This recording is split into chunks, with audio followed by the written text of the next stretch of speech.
समाजावर होणारा अन्याय अत्याचार यांना बांध लागला, ज्यांच्या व्यक्तिमत्वामुळे बांध लागला, असे तुम्ही आम्ही सगळेजण या ठिकाणी मोठ्या कौतुकात संस्थापक अध्यक्ष आमचे सर्वांचे आदराचे आदरणीय डॉक्टर मच्छिंद्र सकटे सर यांचा सन्मान मी सगळ्यांनी सत्कार होतोय, त्याचा स्वीकार आपण करावा। सर्वांचे प्रमुख आधारस्तंभ खंबीर नेतृत्व तुमच्या आमच्या सर्वांच्या सदैव पुण्यापाठीशी उभा राहणारं हे व्यक्तिमत्व आदरणीय दलित महासंघाचे संस्थापक अध्यक्ष आमचे मार्गदर्शक सन्माननीय प्राध्यापक डॉक्टर मच्छिंद्र सकटे यांचा सत्कार दलित महासंघाच्या महिला आघाडीच्या वतीने या ठिकाणी करण्यात येतोय, त्याचा स्वीकार आपण करावा। जोरदार टाळ्या आपण स्वागत करूया।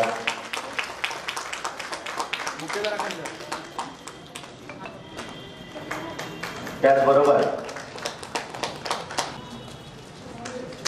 जोरदार टाळ्याने आपण स्वागत करूया अशा कार्यक्रमाचे प्रमुख उपस्थित मान्यवर। त्यानंतर सन्माननीय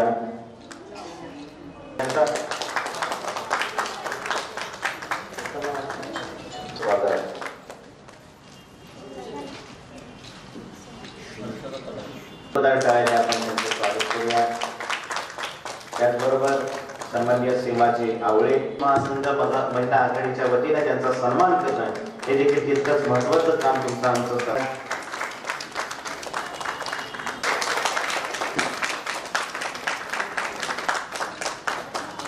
रामभाऊ दाभाडे। त्याचबरोबर सन्माननीय दिलीप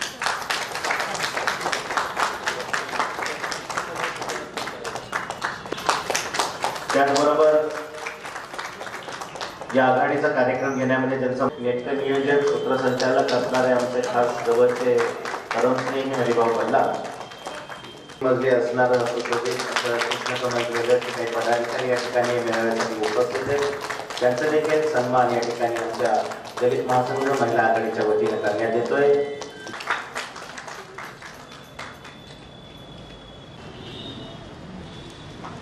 आज मी अहमदनगर जिल्हा महिला आघाडी अध्यक्ष म्हणून काम करते।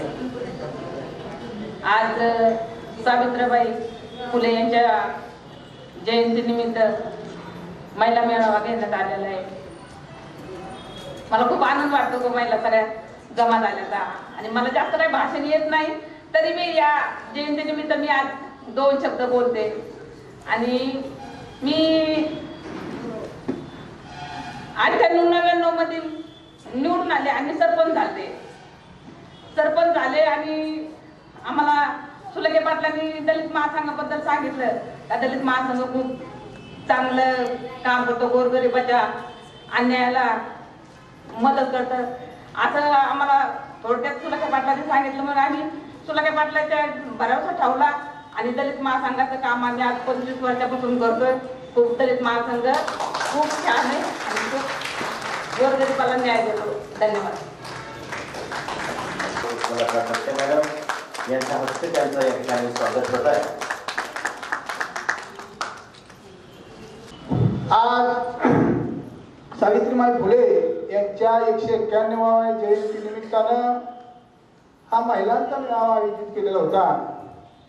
खरं तर यामध्ये आज बोलायचं नाही असं ठरलं होतं, कारण महिलांना संधी द्यायची होती, पण सगळं काम आम्ही अजून महिलांच्याकडून करून घेण्याचा प्रयत्न केलेला होता। तरी पण या कार्यक्रमाच्या निमित्त महाराष्ट्र राज्याचे दलित महासंघाचे संस्थापक माननीय प्राध्यापक डॉक्टर मच्छिंद्र सकटे सर, त्याचबरोबर महिला आघाडीच्या प्रमुख माननीय पुष्पलता सकटे मॅडम, त्याचबरोबर ज्यांची 18 डिसेंबरला दलित महासंघाच्या राज्याचे प्रदेशाध्यक्ष म्हणून निवड झाली, ते कायमच तितक्या दूरवर येत असतात, ते आमचे काशीनाथ सुलागे पाटील साहेब, दलित महासंघाचे राज्याचे सरचिटणीस माननीय शंकर महापुरे साहेब, त्याचबरोबर दुसरे सरचिटणीस माननीय प्रकाश वायदंडे, हरिभाऊ बल्ला, जयवंत सकटे, दिलीप सकटे, शबाना मॅडम, हर्षदा तडाके, सुवर्णा सकटे, नगिना मांजरे, शकुंतला वायदंडे, पूजा बल्लाळ आणि जाई वायदंडे, त्याचबरोबर सगळे जमलेले उपस्थित बंधू आणि भगिनीनो, आज खरं तर अतिशय आनंद होत आहे. सावित्रीमाईंची जयंती आपल्या घरामध्ये साजरी होत आहे. आपल्याला 50 माणसांचं परमिशन दिल्यामुळं आपण जास्त लोकांना या ठिकाणी इन्व्हाइट केलेलं नाही, परंतु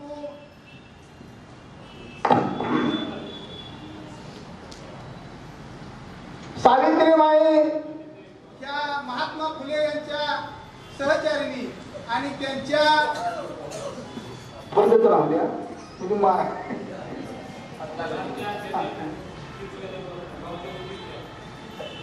महात्मा फुले हे सावित्रीमाईला घरी शिकवायचे रात्री आणि दुसऱ्या दिवशी सकाळी ते शाळेत मुलींना शिकवायचे. कारण पूर्वी शिक्षक मुलींना शिकवायचं म्हणजे तर पुरुषांच्या समोर स्त्रिया जात नव्हत्या आणि त्यामुळे जर ह्या स्त्रियांना शिकवायचं असेल, स्त्री जर शिकली तर 2 घरं शिकतात.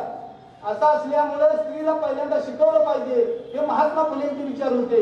म्हणून ह्या समाजातल्या अनेक कर्मठांनी त्या कुटुंबाला इतका त्रास दिला, त्यांच्या अंगावर शेण फेकलं, अनेक त्रास दिला, तरी पण त्या त्रासातून त्यांनी मुलींची पहिली शाळा पुणे येथे काढली आणि त्या शाळेतून आज देशामध्ये राष्ट्रपती झाले, पंतप्रधान झाल्या, आज SP असतील, कलेक्टर असतील, अनेक मोठमोठ्या हुद्द्यावर आज ज्या स्त्रिया आहेत ते सगळे पुण्य किंवा सगळा त्याग हा सावित्रीबाईंचा आहे. म्हणून आपण त्यांची कायम अशी आठवण ठेवली पाहिजे की फक्त स्त्रियांनीच नाही तर पुरुषांनी सुद्धा ठेवली पाहिजे. या ठिकाणी बरेच लोक आता बोलणार आहेत, मार्गदर्शन करणार आहेत. मी बोलायचं ठरवलं नव्हतं, परंतु सरांच्या आदेशानुसार मला बोलण्याची संधी दिली, त्याबद्दल मी आपल्या सर्वांचा धन्यवाद देतो आणि थांबतो. जय भीम, जय भारत. माझं नाव सुशिला प्रदीप तडाखे. आज तुम्ही सावित्रीबाई फुले यांच्या जयंतीनिमित्त सर्वजण उपस्थित राहिला, त्याबद्दल मी सर्वांचे मनपूर्वक आभार मानते आणि महिला दिनाच्या सर्वांना शुभेच्छा देते. त्याच्या वतीने होतोय जोरदार काय आपण त्यांच्यासाठी एकदा काय देऊया. आज सगळे बंधू आणि महिला ह्या कार्यक्रमासाठी आले, मी सगळ्यांचे आभार मानते. सरांचे आभार मानते. मी 20 वाजणार आहे आणि मी तेव्हा तेव्हा माझं थोडं खाली होत असते. तर सावित्रीबाई फुले यांच्या निमित्त आज मला सांगण्यासाठी संधी मिळाली की मी खरोखर आभार मानते. त्याने आमच्यासाठी खूप काही केलं.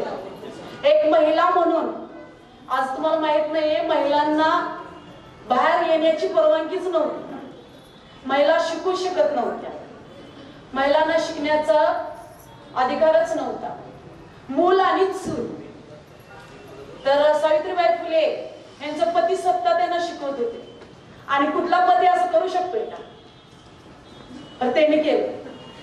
कुठलाच पती करू शकत नाही, पण त्यांनी केले. आज जर तुम्हाला जर बघायचं असलं तर पती असतो ना, फक्त घर आणि मुलं सांभाळायची, जॉब करायचं नाही महिलांनी, बाहेर जायचं नाही महिलांनी, कुठला अधिकार नाही महिलांना. का अधिकार नाहीये? पर तो अधिकार सावित्रीबाई फुलेंनी दिलाय. आज त्यांच्यामुळे आपण आलो, आज त्यांच्यामुळे आपण आज शिकलोय, आज शिक्षण आहे त्यांच्यामुळं. डॉक्टर, इंजिनियर आज स्त्रियांना कुणामुळे मिळालं? शिक्षण नसलं तर तुम्ही शिकू शकताय? आज सहारा कुणाचा घ्यावं लागतंय, वाचा येत नसलं तर कुणाला तरी विचारावं लागतंय. हे जर पत्ता सांगावं, ही गाडी कुठली आहे सांगावं, हे सावित्रीबाई फुलेने केलंय. मग तुमच्यातली कोण म्हणू शकत नाही का सावित्रीबाई फुले? कोण नाही म्हणू शकत, कोणच म्हणू शकत नाही. सगळी बनवू शकते, फक्त जर तुम्ही धाडस केली तर सगळं होऊ शकतं. सावित्रीबाई फुलेसारखं आपल्याला करायचं आहे. आणि एक महिला म्हणून दलित महासंघाच्या अध्यक्ष याच्यामध्ये तुम्ही सहभागी झालं पाहिजे. आणि जी काही मीटिंग आहे त्याच्यामध्ये सुद्धा तुम्ही आलं पाहिजे.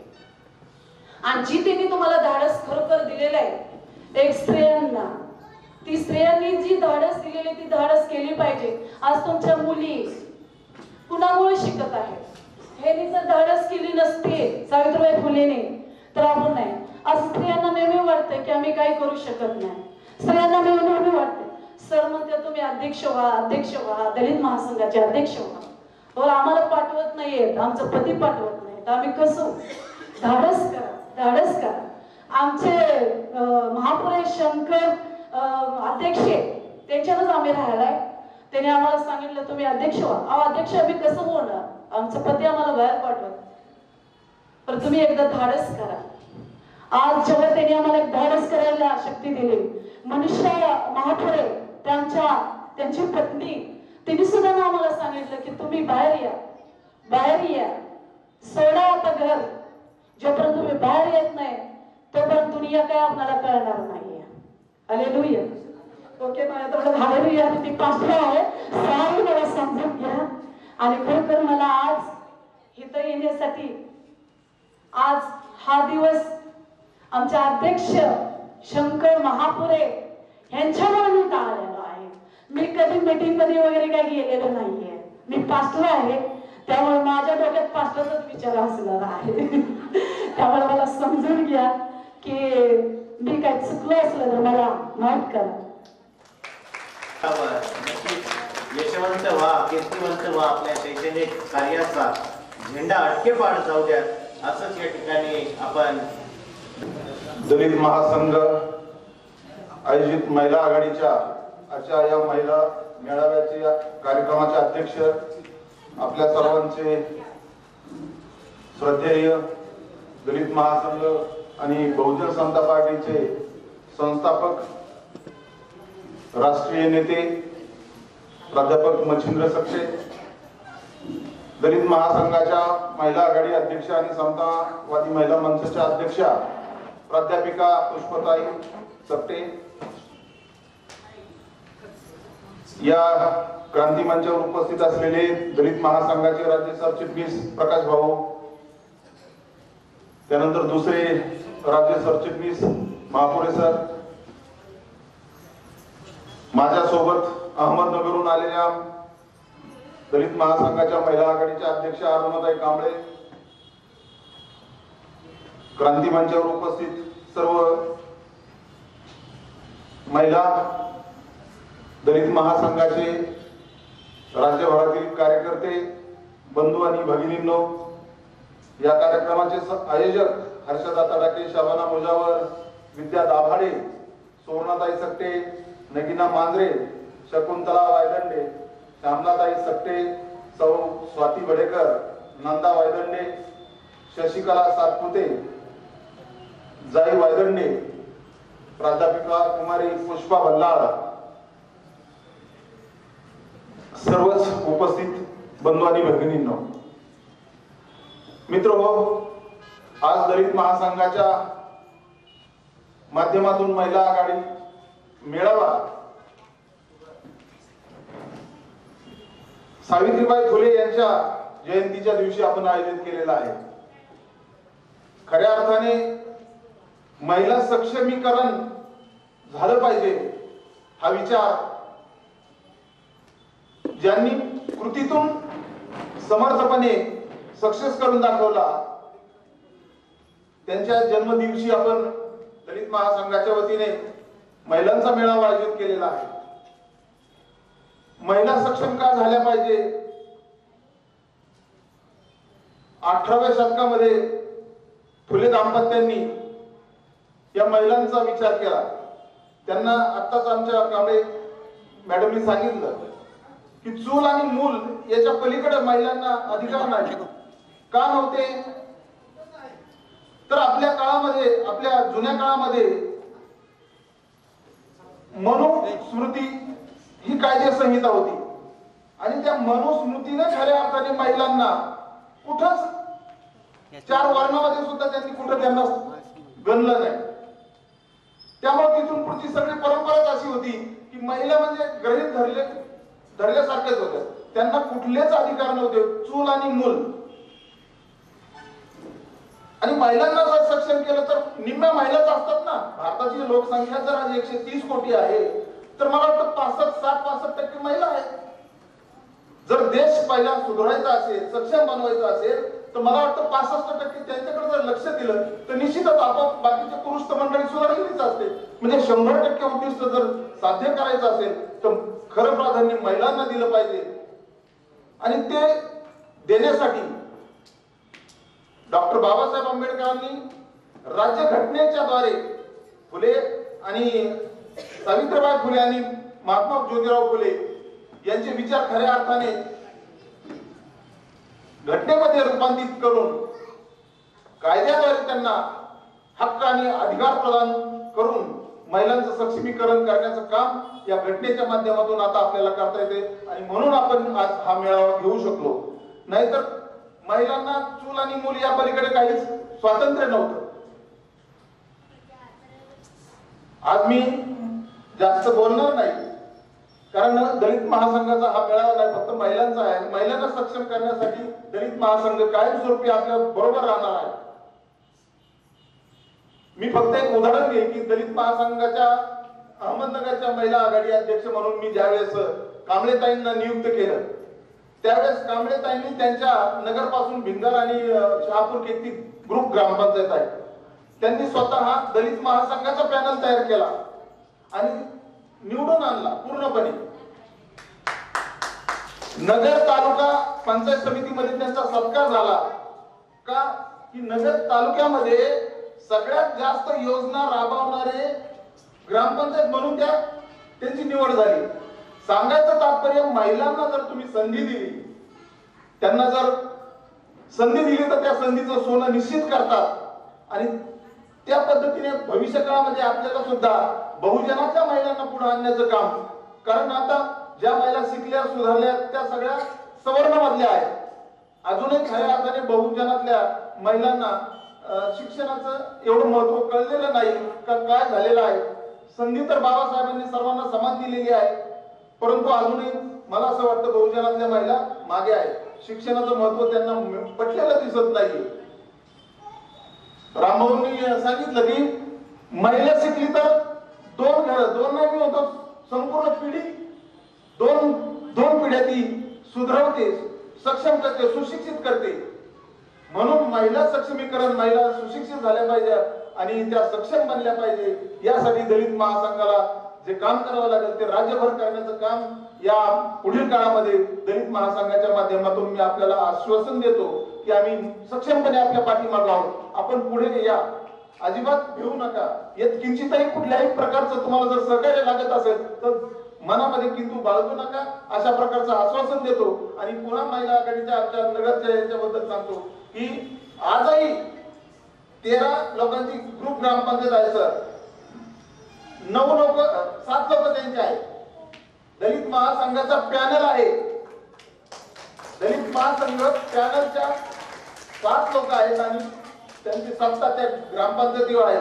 हे तुम्हाला उदाहरण देतो. त्याचं कारण असे की तुम्ही सुद्धा हे सगळं करू शकता. भारताच्या पंतप्रधान राष्ट्रपती सुद्धा महिला झाल्या, परंतु आज आपल्या शिकलेल्या महिलांना, प्राध्यापकांना जर विचारलं की सावित्रीबाई फुलेंना ओळखता का, तर त्यांना त्यांचं नाव सुद्धा माहित नसतं. ही शोकांतिका आहे. म्हणून मला असं वाटतं की दलितांच्या, श्रमिकांच्या, कष्टकऱ्यांच्या, बहुजनांच्या महिला शिकल्या पाहिजे की त्यांना सावित्रीबाई कोण आहे हे माहित आहे, परंतु शिक्षणापासून त्या आजही वंचित आहेत. त्यांनी सुशिक्षित झालं पाहिजे, शिकलं पाहिजे आणि मुख्य प्रवाहात आलं पाहिजे.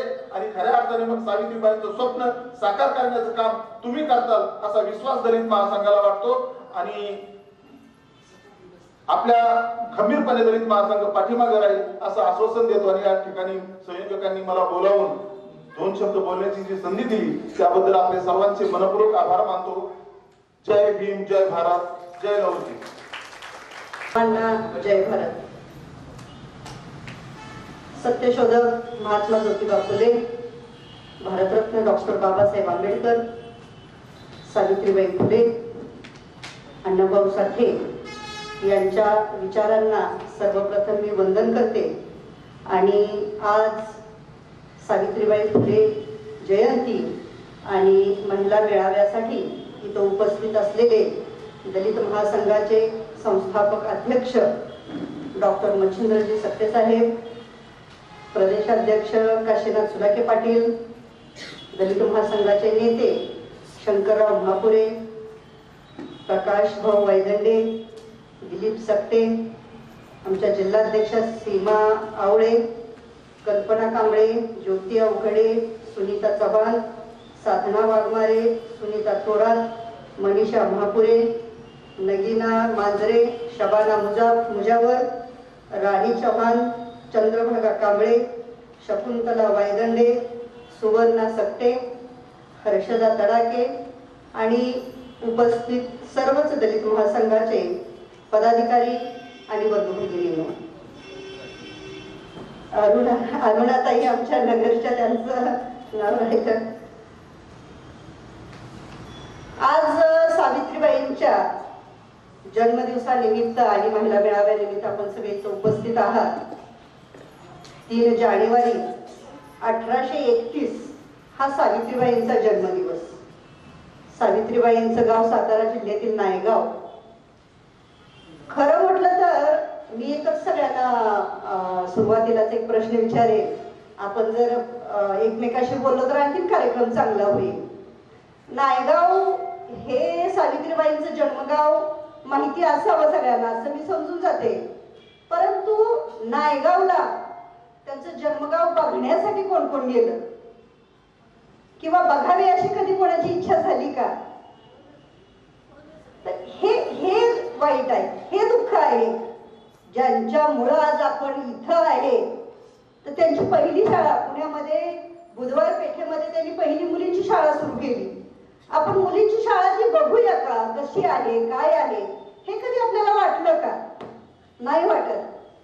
पण आपल्याला कोल्हापूरला अंबाबाईला जावं वाटतं. ज्योतिबाला कोण कोण गेलं म्हटलं तर बऱ्यापैकी म्हणणार आम्ही जाऊन आलोय. गेलाय ना? म्हणजे आपण ज्योतिबाला जातोय, अंबाबाईला जातोय, पंढरपूरचं म्हटलं तर अगदी आनंद चेहऱ्यावर येतोय. पण नाही, पालीचं तर मग काय नाचतच जातोय.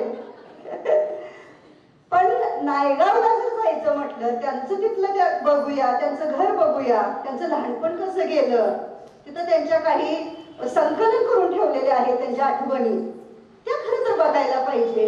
तेव्हा कुठे आपण काहीतरी करतोय किंवा त्यांच्यामुळे आपल्याला एक प्रोत्साहन मिळेल, या गोष्टी झाल्या पाहिजे. खरं तर मी मागच्या आता हा सध्या मार्गशीर्ष महिना चालू आहे. मागच्याच आठवड्यात मला वाटतंय रविवारचे ते हे झाले, खंडोबाचे उपवास झाले. बरोबर आहे की नाही? झाले की नाही खंडोबाचे उपवास? सगळ्यांचे उपवास असतील. बऱ्याच लोकांशी मी चर्चा करायची बायकांना, काय चाललंय, काय कुठे आहे, काय काय नाही. आम्ही म्हणायचे जेजुरीला गेलो होतो.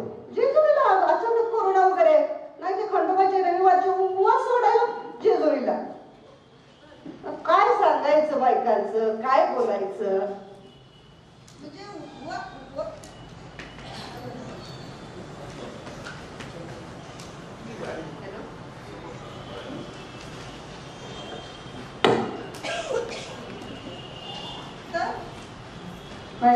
हा, तर हे आपण बघितलं, कशाला महत्व दिलं पाहिजे हे आपल्याला कळलं पाहिजे. आणि हे जोपर्यंत कळत नाही तोपर्यंत आपली प्रगती होत नाही, असं मला इथं थोडक्यात सांगावंसं वाटेल. 1 जानेवारी 1848 महात्मा फुलेंनी पुणे येथील बुधवार पेठेत भिड्यांच्या वाड्यामध्ये त्यांनी मुलींची पहिली शाळा सुरू केली. त्यावेळेचा काळ काय होता? शाळा जरी सुरू करायची म्हटले तरी साधा का, म्हणजे त्यावेळेचा एवढा भयानक त्या काळामध्ये महात्मा फुलेंनी मुलींची शाळा सुरू केली. आणि ही मुलींची शाळा भारतातीलच नव्हे तर आशिया खंडातील पहिली शाळा म्हणून ओळखली जाते. या शाळेमध्ये मुलींना ज्या वेळेला प्रवेश दिला त्यावेळेला तिथले जे ब्राह्मण होते, जे धर्ममार्तंड होते, हे लोक मुलींना शाळेत पाठवायला म्हणजे पाठवतच नव्हते. त्या काळामध्ये मुलींनी शाळा शिकणं, लिहिणं, वाचणं म्हणजे तुमची पिढ्या बुडणार, म्हणजे तुम्ही नरकात जाणार, असं ते म्हणायचे लोक. मुली जर शाळा शिकल्या किंवा त्यांनी जर वाचलं तर त्या शब्दांच्या आळ्या होतील आणि त्या घरातल्या तुमच्या लोकांच्या जेवणाच्या ताटात पडतील, असं हे लोक म्हणायचे. अशा काळामध्ये सावित्रीबाई शिकल्या. सावित्रीबाईंनी सुद्धा प्रश्न विचारला. ज्योतिबांनी जेव्हा सांगितलं की काही मुली शाळेत यायला तयार आहेत, परंतु स्त्री शिक्षिका म्हणतायत, स्त्री शिक्षिका असेल तर आम्ही मुली पाठवायला तयार आहोत. तर अशा वेळेला सावित्रीबाईंना त्यांनी स्वतः शिकवलं, सुशिक्षित केलं आणि त्या पहिल्या शिक्षिका झाल्या. त्या पहिल्या शिक्षिकाच नाही तर मुख्याध्यापिका सुद्धा झाल्या. आणि त्यांनी त्यानंतर समाज प्रबोधनाचं काम केलेलं आहे. तर त्या काळामध्ये हे काम करत असताना हे काम काही साधं सोपं होतं का? आपल्याला सगळ्यांना माहितीच आहे की त्यावेळेला सावित्रीबाई फुले ज्या वेळेला शाळेमध्ये मुलींना शिकवायला जायच्या, तर त्यावेळेला हे जे धर्ममार्तंड होते हे लोक त्यांच्या अंगावरती शेणगोळे खूप फेकायचे. आणि त्यावेळेला सावित्रीबाई फुले घरी कसं यायचं, मुलींना कसं शिकवायचं म्हणून त्या पिशवीत दुसरीच साडी घेऊन जायच्या. शेणानं भरलेली साडी काढून त्या पिशवीत ठेवायच्या, चांगली साडी नेसून पोरींना शिकवायच्या आणि येताना परत ती शेणानं भरलेली साडी नेसून त्या घरी येत असत. असे दिवस त्यांनी काढले. एके दिवशी तर असं झालं की ह्या लोकांनी सांगितलं की ह्या बाईच्या अंगावर शेण टाकलं, दगड टाकली, दगड तर मारला होता तर डोकं फुटलं होतं, रक्तबंबाळ झाल्या होत्या. अशा अवस्थेत पण ह्या शिकतायत, शिकवायला जात आहेत. आणि मग काय करायचं? तर काही लोकांनी तिथं काही लोक असे लपून बसले आणि त्यांची छेडछाड काढण्याचा प्रयत्न केला. एक माणूस ज्या वेळेला त्यांची छेड काढायला गेला त्यावेळेला सावित्रीबाई फुले अशा मागे सरल्या आणि अशी त्याच्या कानफडात मारली की परत बाजूला जे दोघे चौघे होते ते पळून गेले.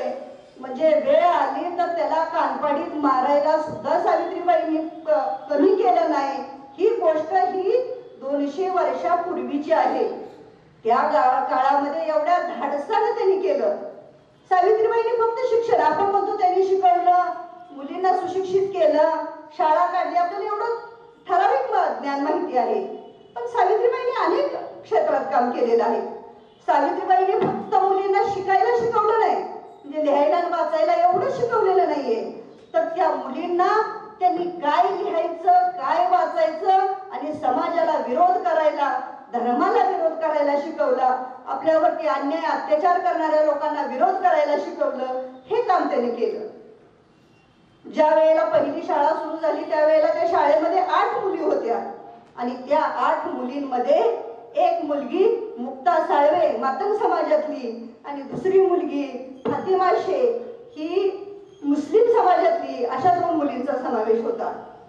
आणि त्यावेळेला मुक्ता साळवेंनी जेव्हा निबंध लिहिला होता त्या निबंधामध्ये मुक्ता साळवेंनी तिथल्या धर्मांच्या विरोधात प्रश्न उपस्थित केला होता की या धर्मामध्ये जर आम्हाला माणूस म्हणून जगायची संधी नसेल, कुत्र्या मांजरापेक्षा ही जीवन जर या हिंदू धर्मामध्ये असेल तर हा धर्म आमचा आहे का?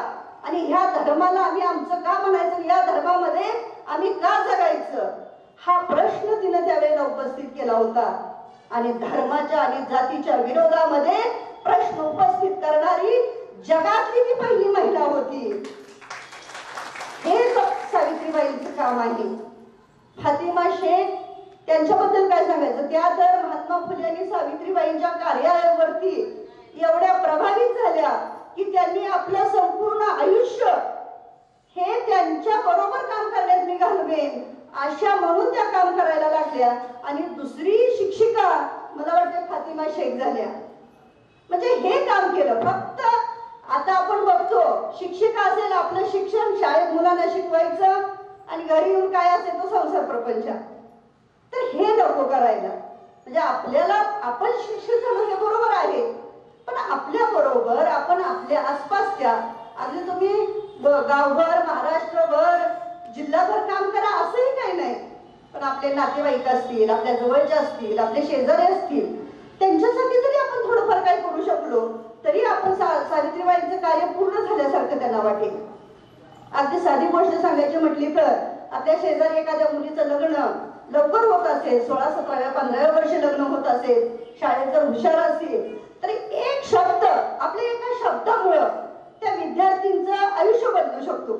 आपण एवढं जरी म्हटलं, अहो ती मुलगी खूप हुशार आहे, कशाला एवढ्या लवकर लग्न करताय, शिकू दे अजून 4 वर्ष, एवढं जरी म्हटलं तरी सुद्धा समाजामध्ये बदल व्हायला वेळ लागणार नाही. तर आपण चांगलं बोलूया, चांगलं सांगूया, चांगलं शिकवूया. त्या काळामध्ये सावित्रीबाई, त्या सती प्रथा होती. सती प्रथा त्या काळामध्ये होती. सती प्रथा म्हणजे काय तर नवरा मेल्यानंतर बायकांनी सती जायचं, ती चितेमध्ये उडी मारायची आणि त्यामधून पण एखादी मुलगी जर चितेत उडी मारायला तयार नाही झाली तर तिला उचलून त्या चितेमध्ये टाकत होती. अशा प्रथा होत्या. कालांतराने ह्या प्रथा बंद झाल्या आणि या प्रथा बंद झाल्यानंतर आणखीनच प्रश्न निर्माण झाले. त्यावेळेला बालविवाह होते. बालविवाह म्हणजे 8-9 वर्षाची मुलगी असायची आणि नवरदेव 30, 40, 50, 60, 65 पर्यंत त्यांना काही लिमिट नव्हतं. मग 8 वर्षाची मुलगी 40-50 वर्षाची मुलं ज्या वेळेला ती मुलगी वयात यायची तोपर्यंत हे म्हातारं टपाकलेलं असायचं. मग हे म्हातारं वाढल्यानंतर काय करायचं? मग मेल्यानंतर मग ते सती प्रथा बंद झाल्यामुळं ह्या मुलींवरती अन्याय व्हायला लागले, अत्याचार व्हायला लागल्या. मग ह्या पोरींकडे लोकांनी बघू नये म्हणून त्यांना कुरूप करण्यात यायला लागलं. त्यांचे केस काढायचे, केस काढून त्यांना विद्रूप बनवायचं. ही प्रथा सुद्धा पुढे दाम्पत्यानं पुढं त्यांच्या पुढाकारानं बंद केली. त्यांनी त्या काळामध्ये न्हाव्यांचं संघटन केलं आणि आम्ही अशा महिलांचे केस कापणार नाही असं त्यांना संघटन करून त्यांना त्यावेळेला संप करायला लावला. म्हणजे अनेक क्षेत्रात त्यांनी काम केलेलं आहे. एवढंच नाही तर काही मुलं नंतर केस कापायची प्रथा बंद झाली, परंतु तरीही स्त्रियांवरचे अन्याय अत्याचार थांबतच नव्हते. नवरा मेल्यानंतर काही बायका प्रेग्नंट व्हायच्या. मग अशा वेळेला बायकांनी काय करणार? बायकांचा तर काय त्याची काय चूकच नसायची. घरातून यांना बाहेर काढू द्यायचे नाही आणि घरातलेच लोक कोणतरी नातेवाईक असेल, त्यांच्या घरातले कोण धीर असेल, असेच लोक अन्याय करायचे ना. आणि ज्या वेळेला त्या प्रेग्नंट व्हायच्या त्यावेळेला त्यांना एक तर बालहत्या किंवा आत्महत्या या 2 गोष्टींशिवाय त्यांच्याकडे पर्याय नव्हता. आणि अशाच वेळेला एक ब्राह्मण स्त्री काशीबाई ती प्रेग्नंट झाली होती आणि ती आत्महत्या करायला गेली होती. रात्रीचा पाण्यात काहीतरी आवाज आला, तिने आत्महत्या केली. पाण्याचा आवाज आल्यानंतर महात्मा फुलेंनी तिला बाहेर काढलं. बाहेर काढल्यानंतर ती रडायला लागली, मला कशाला वाचवलं? मी खरं तर मरायला उडी मारली होती, मला मरू द्यायचं होतं. आणि मग त्यावेळेला तिनं सांगितलं आणि मग महात्मा फुलेंनी तिला घरी ठेवलं. तिची डिलिव्हरी झाली, मुलगा झाला, तिला तिच्या घरी सोडलं आणि तो मुलगा महात्मा फुलेंनी दत्तक म्हणून घेतला. त्याचंच नाव यशवंत आणि पुढे त्याला त्यांनी डॉक्टर केलं. म्हणजे ज्या ब्राह्मण समाजानं आयुष्यभर महात्मा फुलेंना विरोध केला त्याच महिलेचा प्राण त्यांनी वाचवला आणि त्यांच्यासाठी सुद्धा महात्मा फुलेंनी आणि सावित्रीबाई फुलेंनी काम केलेलं आहे. म्हणजे अनेक क्षेत्रात काम केलं सावित्रीबाई फुलेंनी. सत्यशोधक समाजाची त्यांनी स्थापना केली. त्यावेळेला सुद्धा काही लोकांना, काही स्त्रियांवरती अन्याय अत्याचार होत होते. त्यावेळेला काही पोटासाठी स्त्रिया देहविक्रीचा व्यवसाय करत होत्या. त्यामधून त्यांनी त्या स्त्रियांना बाहेर काढलं आणि सत्यशोधक समाजामध्ये त्यांनी त्यांना महत्व पटवून दिलं आणि त्यामध्ये काम केलं. म्हणजे अशा अनेक क्षेत्रात काय म्हणजे त्यांचं काय सांगायचं, किती काम सांगायचं. त्या काळामध्ये ही लोक एवढं यांनी काम केलं आणि आपण आता काय करतोय?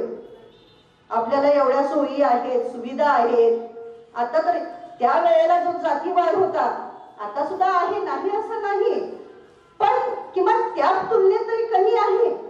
पण आज आपण मात्र शिक्षणापासून लांबच आहोत. अगदी शिक्षणाचं प्रमाण खूप कमी आहे. खरं तर आपण शिकलोय, थोडंफार येतंय म्हणून आपल्याला वाटतंय समाज शिक्षित झालाय, सुशिक्षित झालाय. पण मला वाटतंय दलित समाज 5% सुद्धा शिक्षित झालेला नाही. म्हणजे खूप शिक्षणाचं प्रमाण कमी आहे.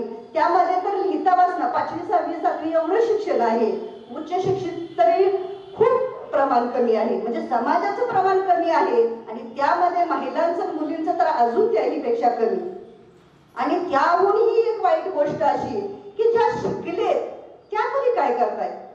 शिकलेल्या सुद्धा मुली, आता मी मगाशी सांगितल्याप्रमाणे सावित्रीबाईंची जयंती आहे, महात्मा फुलेंची जयंती आहे, अण्णाभाऊंची जयंती आहे, बाबासाहेब आंबेडकरांची जयंती आहे असं म्हटलं तर या महिला येत नाहीत कार्यक्रमाला. आज आहेत, त्यामुळं आल्या त्या त्यांचं मी कौतुकच करते. परंतु कार्यक्रमाला अशा जाण्याचं प्रमाण फारच कमी. आपण घरातनं बाहेर पडलो तर आपल्याला हा समाज कळेल. समाजात काय चाललंय, राजकारणात काय चाललंय हे आपल्याला कळणार कसं? लिहिलं वाचलं तर ह्या गोष्टी कळतील. टीव्ही बघताना सुद्धा आपण काय बघतो? नको नको त्या सिरियल बघत असतो. अगदी मी आमच्या नातेवाईकांना सुद्धा फोन केला. परवा मी माझ्या नंदेला फोन केला होता 5-5:30च्या दरम्यान. काय काय चाललंय? काय नाही म्हटलं, आता स्वयंपाक झाला बघा गडबडीनं. एवढं 5-5:30ला स्वयंपाक? अहो आता सिरियल लागणार ना, त्यामुळे मी आपल्या सिरियलच्या अगोदर सगळं आवरून घेते. ही परिस्थिती काय सांगायचं? बरं त्या सिरियल मध्ये काय बघण्यासारखं काय चांगलं काय आहे का? काय सिरियल आपण बघतो ते? परवा तर मी एक ऍडव्हर्टाईज बघितली. ती एक बाई काहीतरी कोळसं वाटत असते आणि त्या पोरीच्या तोंडाला लावायचे असतात. काय तर तुझी जर अब्रू वाचवायची असेल तर तोंडाला कोळसे लावले पाहिजे. आता ज्या पोरींची अब्रू जाते आपण किती टीव्हीला पेपरला वाचतोय. काय मला वाटतं त्या नगर जिल्ह्यामध्ये तर 30-40 वर्षाच्या महिलेवर का 60 वर्षाच्या महिलेवर अन्याय अत्याचार झाला होता. म्हणजे काय ह्या सिरियलमुळं तर अतिशय वाटोळ झालंय. सिरियलमुळं ह्या मोबाईलमुळं म्हणजे आपण चांगलं बघतच नाही. मोबाईल मध्ये मी तर परवा मी आता येतानाच सरांना म्हटलं, अहो मी म्हटलं एक सांगणार आहे किस्सा म्हटलं. मग म्हटले काय बरं म्हटले तिथंच सांग, मी तिथंच ऐकतो. तर तो किस्सा असा होता की आज सावित्रीबाईंची जयंती म्हटल्यानंतर हे येतच असतात ना, लिंक वगैरे येतात. सावित्रीबाईंच्या जयंती निमित्ताने हिने हे विचार मांडले, त्यांनी ते विचार मांडले. आणि मग असेच बोलता बोलता सावित्रीबाईंच्या जीवन कार्याचं सांगत असताना मला भाषण खूप आवडलं. आवडल्यानंतर मी ऐकत गेले. मग एवढं स्फूर्तीनं बोलत होत्या. सावित्रीबाईंनी एवढं आपल्याला लढायला शिकवलं, आज आपण आहे, सावित्रीबाईंच्या मुळे आहे वगैरे वगैरे सगळे मुद्दे मला आवडले. एक मुद्दा तेवढा मला खटकला त्यांचा. काहीतरी बाईचा मी ॲडव्होकेट वगैरे अशी काहीतरी आहे आणि बऱ्याच एका दोघे तिघींच्या भाषणामध्ये मला तो मुद्दा ऐकायला मिळाला. म्हटलं तो जर आपण बोलला तर ह्याच्यावर काहीतरी होईल. तर तो मुद्दा असा होता की सावित्रीबाईंनी आपल्याला लिहायला वाचायला शिकवलं, शाळा सुरू केली, हे केलं आणि पोरी काय करतायत? पार्लर मध्ये जात आहेत, नवीन नवीन कपडे घालतायत, हे करतायत ते करतायत. अगं बायानो, आमच्या 70 पिढीत कुणाला नवं कापड मिळालं नाही. आता ह्या 4-10 वर्षात एक नवीन कपडे मिळायला लागले. आमचे आई वडील काय आमचे सासू सासरे जुनीच कपडे घालून मोठी झालेली. आमच्या सुद्धा पोरांना जन्मली तेव्हा ते म्हणायचे जुनीच कपडे घालायचे असतात, वर्षभर नवीन कपडे अंगाला लावायचं नाही. कारण का? नवीन मिळतच नव्हतं ना, मागूनच आणून घालत होतो. आता जरा थोडं काहीतरी काम धंदा करते ती, जरा पोरी नटायला लागले काय लगेच झालं सुरुवात. पार्लर ज्यांचं आयुष्य पिढ्या पार्लर मध्ये गेल्या त्यांना तुम्ही काय म्हणणार नाही. आणि आता लगेच मग आता काय असंच यायचं, काष्टे ह्यानीच घालायचे, नदी ह्यानीच घालायच्या, सवर्णांनी मग काय असं बाकीचं सगळं त्यांनी. आणि आमच्यातलं जरा आता कुठं सुधारायला लागली का उगीच काहीतरी हे करायचं. सत्कार वगैरे मी एका कार्यक्रमात ऐकलं, ते शाल आणि ते बुके बिके बंद करा, एखादं झाड द्या, एखादं पुस्तक द्या. कॉन्सेप्टच चांगली आहे, यातनं काही वाईट नाही. पण अहो आमच्या समाजातल्या लोकांनी हार कधी घालायचा? त्यांनी शाल कधी घालायची अंगावरती? आता कुठं लोकांना काय काहीतरी, आता इथं बसलेल्या बऱ्याच लोकांना अजून कधी शाल घातली नसेल, लग्नात हार घातला असेल, त्यानंतर हारही घातला नसेल. मग जर आमचं आता कौतुक होत असेल तर होऊ द्या ना कौतुक. तुम्ही त्याला हे करायला शिका ना, का उगीच आपला आले की झालं घुमा फिरा के वही ऐसा घ्या वैसा घ्या. तर एवढंच माझं म्हणणं आहे की काही गोष्टी आहेत त्याचं प्रबोधन करा, पण कुठं आमचा समाज जर आता काही गोष्टीमध्ये जर सुधारत असेल तर त्याचं कौतुकही करा. भीमा कोरेगावचे काही व्हिडिओ व्हायरल झाले भाऊ, मला खूप आनंद वाटला. मी मराठा मोर्चामध्ये वगैरे बघितलं होतं. मराठा मोर्चामध्ये बायका काटापदराच्या साड्या, नथी, पोळी, काष्टे बिष्टे घालून सहभागी व्हायच्या. मी सरांना म्हटलं बघा यांच्यावर कुठं आज होते का टीका. आणि त्यानंतर भीमा कोरेगाव मध्ये जे वंदना करायला पोरी येतात त्यावेळेला त्यांचे व्हिडिओ व्हायरल झाले की बुलेट वरती पोरी होत्या, पॅन्ट घातली होती, शर्ट वरती घातलं होतं, फेटा बांधला होता, नथी घातल्या होत्या, बुलेट वरनं रॅली. असलं काहीतरी झालं पाहिजे. चांगल्याचं चांगलं म्हणूया, कौतुक करूया. नाही म्हटलं तर बौद्ध समाजातल्या स्त्रिया बऱ्यापैकी सुधारलेल्या आहेत, शिक्षित आहेत. बाकीच्या समाजातल्या स्त्रिया अंधश्रद्धेकडे चाललेल्या आहेत. बहुजन समाजामध्ये बौद्ध समाज सोडला तर बाकीच्या समाजातल्या स्त्रिया ह्या अंधश्रद्धा, मग हे मग उपास तपास, ते मार्गशीर्ष मधले गुरुवार असतील, 16 सोमवार असतील, शुक्रवार असतील, माहितच असणार आहे तुम्हाला, हे काय सांगायची पण गरज नाहीये. ते हरतालिका काय काय काय काय हे असलं येतंय. यामध्ये हे बहुजन समाज खूप उरफटत चाललाय. आमच्या घरी मागे ह्या लॉकडाऊन मध्ये सगळ्या बायकांनी कामं सोडली होती आणि काम होतं, मला मावशीची गरज होती नी बाई कामाला आली, म्हणजे असल्या म्हटली मॅडम येते, आले. एक दिवस काम केलं तिनं, चांगलं काम केलं. दुसऱ्या दिवशी म्हटल्या मॅडम मी जय भीमवाले आहे बघा. तर म्हटलं आम्ही पण जय भीमवालाच आहे. अरे बाबा म्हणजे लय बरं झालं, मला आपलं असलं जरा बरं वाटतं. असं म्हटल्यानंतर मग ती खाली झालं, साफसफाई झाली, खालच्या आमचा खाली एक फ्लॅट आहे तिथं गेलो. त्या फ्लॅट मधली आमची पुस्तकं बघितली आणि तिला कळायचंच बंद झालं. मॅडम म्हटली मी तुमचं काम धरलं, मला लय आनंद झाला. ती तासभर काय काम पण करेना, नुसती पुस्तकं बघत होती आणि पुस्तकं आंबेडकर आणि फुले, शाहू महाराज आणि अण्णाभाऊ साठे ह्यांच्याबद्दलच बोलत होती, विचारत होती. ही तडप पाहिजे. माझी 2 मुलं आहेत. म्हटली मला एक शिकलंय पण एक जरा म्हटली शिकलेलं नाही. एक पोरगं म्हटली जरा थोडं पण काहीतरी करायचं आहे मॅडम त्याच्यासाठी. आणि 12वीला का म्हटली 10वीला काहीतरी नापास झाला, त्यानं काहीतरी करावं एक माझी इच्छा आहे. तर म्हटलं खचून कशाला जात आहे. आता म्हटलं मुक्त विद्यापीठातून डायरेक्ट BA ला ऍडमिशन मिळतं. दुसऱ्या दिवशी मावशी कामाला लवकर आलीच नाही, 2-3 वाजता कामाला. मी म्हटलं मावशी काल एवढं कौतुक केलं ना, आज म्हटलं तुम्ही कामाला वेळेत आला नाही. अहो म्हटले तुम्ही सांगितलं YM कॉलेजमध्ये गेली, मुक्त विद्यापीठातनं फॉर्म घेतला, तो सगळा भरला, पोराचा तर उद्या ऍडमिशन घेतली. ही तडप आणि ही भावना बायकांमध्ये पाहिजे. आणि आपल्या समाजातल्या मातृ समाजातली एक पोरगी होती, मला म्हणजे वहिनी लय पसार आहे बाबा घरात, इथं कागद तिथं कागद, सरांची सगळी कागदच असते ती, आपण एकदा भरूया पोत्यात टाकून देऊया, काय करतोय सरासनी हा फरक. म्हणजे महत्व कशाचं महत्व कळायला पाहिजे. आणि खरोखर आपल्याला महत्व कळत नाही हे आपण मान्य केलं पाहिजे. आपण मान्य केलं पाहिजे आणि शिक्षणाचं महत्व आपल्याला पटवून घेतलं पाहिजे आणि इतरांना सांगितलं पाहिजे. शिक्षण खूप महत्वाचं आहे. जगात काय चालतंय, राजकारणात काय, आपल्याला घरातलं माहित नाही, समाजातलं माहित नाही, राजकारणातलं काय माहित असणार आहे.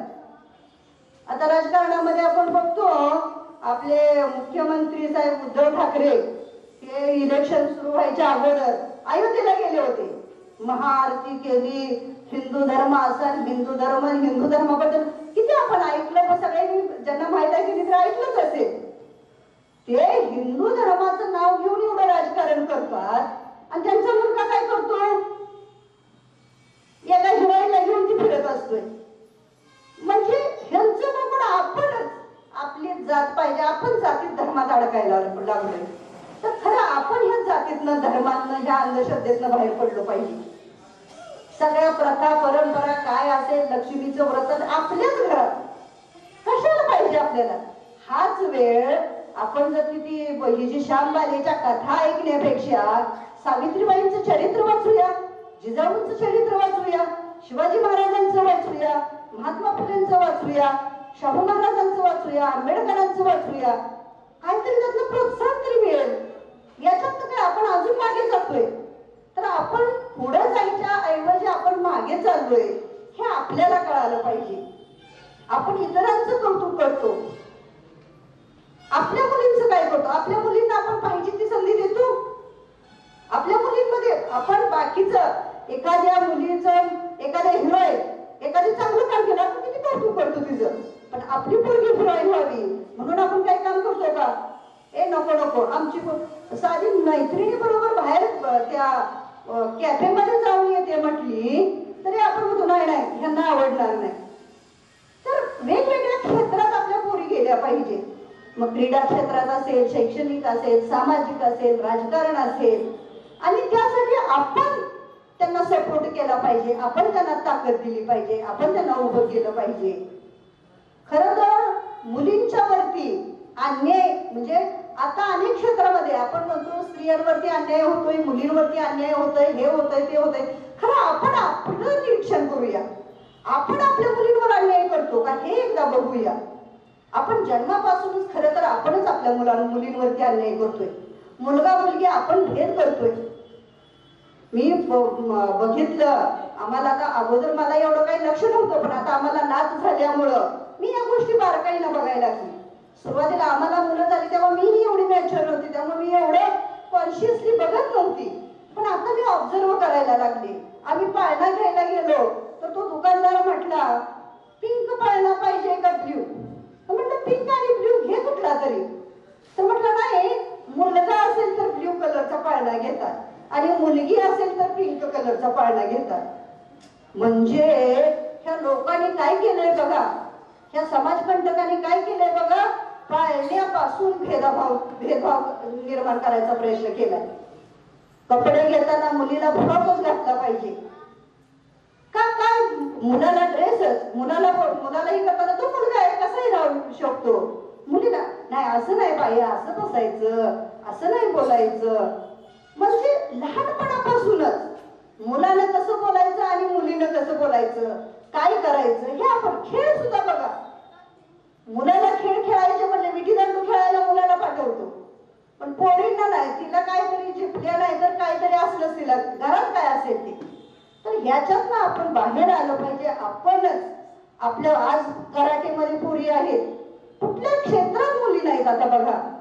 तर हे आपण आपल्या घरापासून सुरुवात करूया, आपल्या समाजापासून सुरुवात करूया. आणि एवढं जर केलं तर खरंच सावित्रीबाईंना वाटेल, खरंच मी जे केलं, मी जो मार्ग दाखवला महिलांना, त्या मार्गाने कुठंतरी महिला जात आहेत याचा त्यांना अभिमान वाटेल. आणि आपण जर ह्या अंधश्रद्धेमध्ये आणि ह्या वर्तवैकल्यामध्ये जर आपण बुडायला लागलो तर त्यांना वाटेल काय मला दुर्बुद्धी सुचली आणि मी ह्यांचं हे शाळा काढून ह्यांचं प्रबोधन करत बसले. तर खरं तर त्यांना न्याय द्यायचा असेल तर आपण शिकूया, आपल्या मुलींना शिकूया आणि आपल्याला ज्यांना सहकार्य करता येईल त्यांना करूया. अगदी आपल्यामध्ये नाही म्हटलं तर आपल्या समाजामध्ये किंवा आपल्या एक तर प्राध्यापक असतो, एक तर सुशिक्षित असतो म्हणजे चांगला. तर मला असं वाटतं की आपण बाकीच्या सगळ्या समाजाचं घेणं देणं म्हणजे सगळ्यांचं आपण करू शकणार नाही तर आहेच, पण किमान आपल्या जवळच आपल्या आसपासचं एक जरी पोरग जर दत्तक घेतलं, त्याची शिक्षणाची जबाबदारी घेतली तरी सुद्धा शिक्षणाचं प्रमाण वाढेल आणि समाज सुधारणेच्या मार्गावरती जाईल. सावित्रीबाई फुलेच्या जयंतीच्या निमित्तानं मी एक संकल्प करते, मी स्वतः करते आणि तुम्हालाही सांगते की आपल्या आयुष्यामध्ये किमान एका तरी मुलाला आपण शिक्षित करूया. मी केलं त्याला, मी त्याचं सगळं केलं, एवढं करूया. एवढंच मी बोलते आणि थांबते. जय भीम, जय भारत.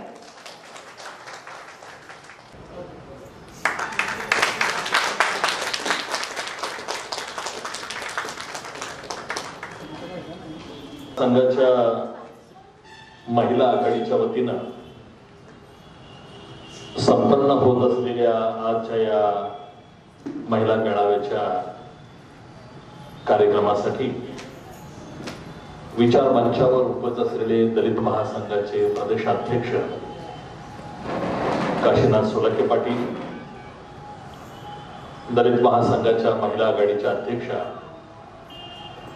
पुष्पलता सकटे, या कार्यक्रमासाठी उपस्थित असलेले सन्माननीय सीमा आवळे, नगरच्या जिल्हाध्यक्षा अरुणाताई कांबळे, त्याचबरोबर मनीषा महापुरे, शबाना मुजावर, कल्पना कांबळे, ज्योती अवघडे, साधना वाघमारे, सुनीता चव्हाण, सुनीता थोरात, नगिता मांजरे, राणी चव्हाण, चंद्रभागा कांबळे, शकुंतला वायदंडे वहिनी, सुवर्ण सकटे, हर्षदा तडाखे, पूजा जाई, आणि तुझं नाव माझ्या लक्षात नाहीये पण फोटो माझ्या लक्षात आहे, पूजा. ओके, पूजा. या कार्यक्रमासाठी उपस्थित असलेले दलित महासंघाचे राज्य सरचिटणीस, कारण प्रभारी राज्य सरचिटणीस आता म्हणूया, आमचे शंकरराव महापुरे, त्याचबरोबर प्रभारी आणि आजच्या कार्यक्रमाचे मुख्य संयोजक प्रकाश भाऊ वायदंडे, बहुजन समता पार्टीचे जिल्हाध्यक्ष रामभाऊ चव्हाण, रामभाऊ दाभाडे, त्यांनी अत्यंत सुंदर अशा पद्धतीचं सूत्रसंचलन करत आहे ते तडाखे सर, कृष्ण कमळची टीम आवर्जून उपस्थित आहे. मी आपल्या सगळ्यांचं मनापासून स्वागत करतो. नगर जिल्हा अध्यक्ष संजय चांदणे, चंद्रकांत सकट, हरिभाऊ, त्यांचे सगळे सहकारी आणि मित्र. सगळ्यात जास्त आनंदाचा क्षण आणि दिवस माझा आहे. त्याचं कारण असं की अगदी अनपेक्षितपणे माझ्या समोर बसलेल्या पैकी 5 जणींनी भाषण केली. त्या दोघी, नाव माझ्या लक्षात नाहीये, तडाखे आणि भोसले, नाव काय तुझं? दीपाली भोसले आणि माधुरी तडाखे, जाई वायदंडे, पूजा बल्लाळ, कल्पना कांबळे, माझ्या समोर असणाऱ्यापैकी 5 महिलांची भाषणं झाली आणि स्टेजवरच्या बहुतेक सगळ्यांची भाषणं झाली. हर्षदानं सुद्धा भाषण केलं, पण मला एक फोन असल्यामुळे मला तिकडे जावं लागलं, मला ऐकायला मिळालं नाही आणि आपल्याकडे रिपीट करायची पद्धत नाहीये. रिव्हर्स घेतला असेल किंवा काय, पण रेकॉर्डिंग जर केलं असेल तर मला बघायला मिळेल. दिलीप सकटे इथे उपाय आणि आमचे पत्रकार मित्र जेवण सकटे आहेत आणि पत्रकार मित्र उपस्थित आहेत. खरं म्हणजे स्त्रियांनी बोलावं म्हणून मी 30 वर्ष प्रयत्न करतोय. किती वर्ष? 30 वर्ष. आणि त्यात पहिल्यांदा मला यश कोणाच्या बाबतीत आलं असेल तर पुष्पलता सकटेच्या बाबतीत. मी इथं खुनवून मनीषा बहिणींना खुनवून तुम्ही बोलाल ते नाही करणार. सीमा मॅडमला म्हणलं बोला, त्या बी नाही. कांबळे मॅडमला बोलावं, नाही. तर म्हटलं या तिघी बहुतेक करून शंकररावनी सांगितलं तरच बोलतील, माझं काय ऐकतील का नाही म्हणलं काही सांगता येत नाही. पण त्याने आपली जागा धरलेली आहे तिथं. हा बोलले की नंतर बघा, म्हणजे नुसती सुरुवात केली तर बोलायला सुरुवात झालेली आहे.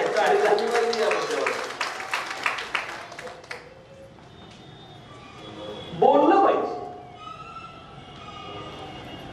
बोलणाऱ्याच्या एरड्या विकतायत. आपल्याला एरडे विकायचे नाही, आपल्याला गहूच विकायचे आहे. कारण आपल्याकडे गहू आहे, आपल्याकडं इंद्रायणी तांदूळ आहे, बासमती आहे, सगळं आहे आपल्याकडे. बोलणं नाही. बरं, बोलायला आपल्याला येत नाही असं पण नाही. मी तर दावानिशी सांगू शकतो, या भारतातल्या समाज व्यवस्थेमध्ये सर्वात उत्कृष्ट बोलणारा जर कुठला समाज असेल तर तो मातंग समाज आहे. मी तुम्हाला छाती ठोकपणे सांगतो. आणि याचा पुरावा जर घ्यायचा असेल तर जनावरांच्या बाजारात तुम्ही जावा. जनावरांच्या बाजारात जावा. ज्या जनावराकडे कोणी बघणार नाही त्याला शिंग रंगवून माणसं नेत्याली ती गळ्यात घालणार म्हणजे घालणार. एक नंबरचा बिझनेस. मी माझ्या लहानपणी काही लोक बघितलेले, आमच्या समाजातली जी हेडी आहे, त्याला काय शब्द आहे, दलाल ना, काय म्हणायचं, दलाल शब्द मला नाही आवडत. हेडेकर जे आहेत, अहो काय हेडेकर असायचे माझ्या लहानपणी. आताचे काय मला मी फारसं जात नाही, पॅन्ट शर्ट घालत. मी जेव्हा बघत होतो तेव्हा पांढर शुभ्र होता, नेहरू शर्ट किंवा 3 बटणी, हातात ती काळी बॅग असायची, टोपी असायची. आमदार खासदार झक मारला असला आमचा हेड दिसायचा आणि हातात बॅग असायची आणि शपथ घेतल्याशिवाय बोलत नव्हतं. शक्तीवर सांगतोय म्हणायचं, ते पिशवीवर हात काय, शक्तीवर सांगतोय. आम्हाला कळत नाही पिशवीवर हात मारतोय. लोक म्हणायची जेवणाचा डबा आणि तो हात ठेवून म्हणायला आलाय सोबत सांगतो. मी एकदा उत्सुकता म्हणून म्हटलं काय आहे बघा पिशवी, काय नाही चपल्या होत्या त्याच्यावर, हेडीच होत. पण बोलायला लागली की बोलायचं काम. आमचा समाज बोलण्यात 1 नंबर आहे, भांडण्यात 1 नंबर आहे. मी कितीतरी वेळा सांगितलं, आमच्या समाजाबरोबर एकदा भांडून बघा, कोणी पण असू द्या, हरणार. आणि आमचा समाज तर शिवेच्या बाबतीत तर विषयच नाही.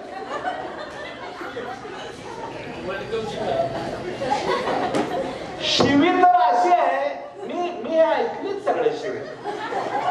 मी विट्यात आहे, मी विट्यामध्ये आहे. मी 10वी पर्यंत विट्याच्या हॉस्टेलला होतो आणि विट्याचं हॉस्टेलचे काही साध्या सुध्या माणसांचं नव्हतं.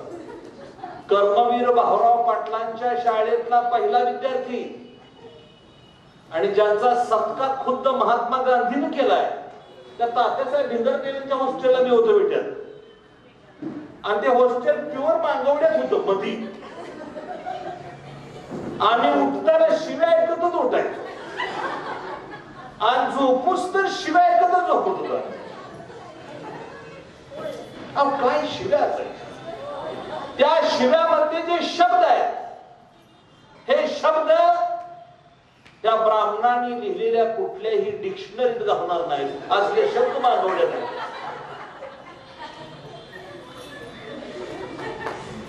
खजिना आहे शब्दांचा, खजिना आहे, खजिना.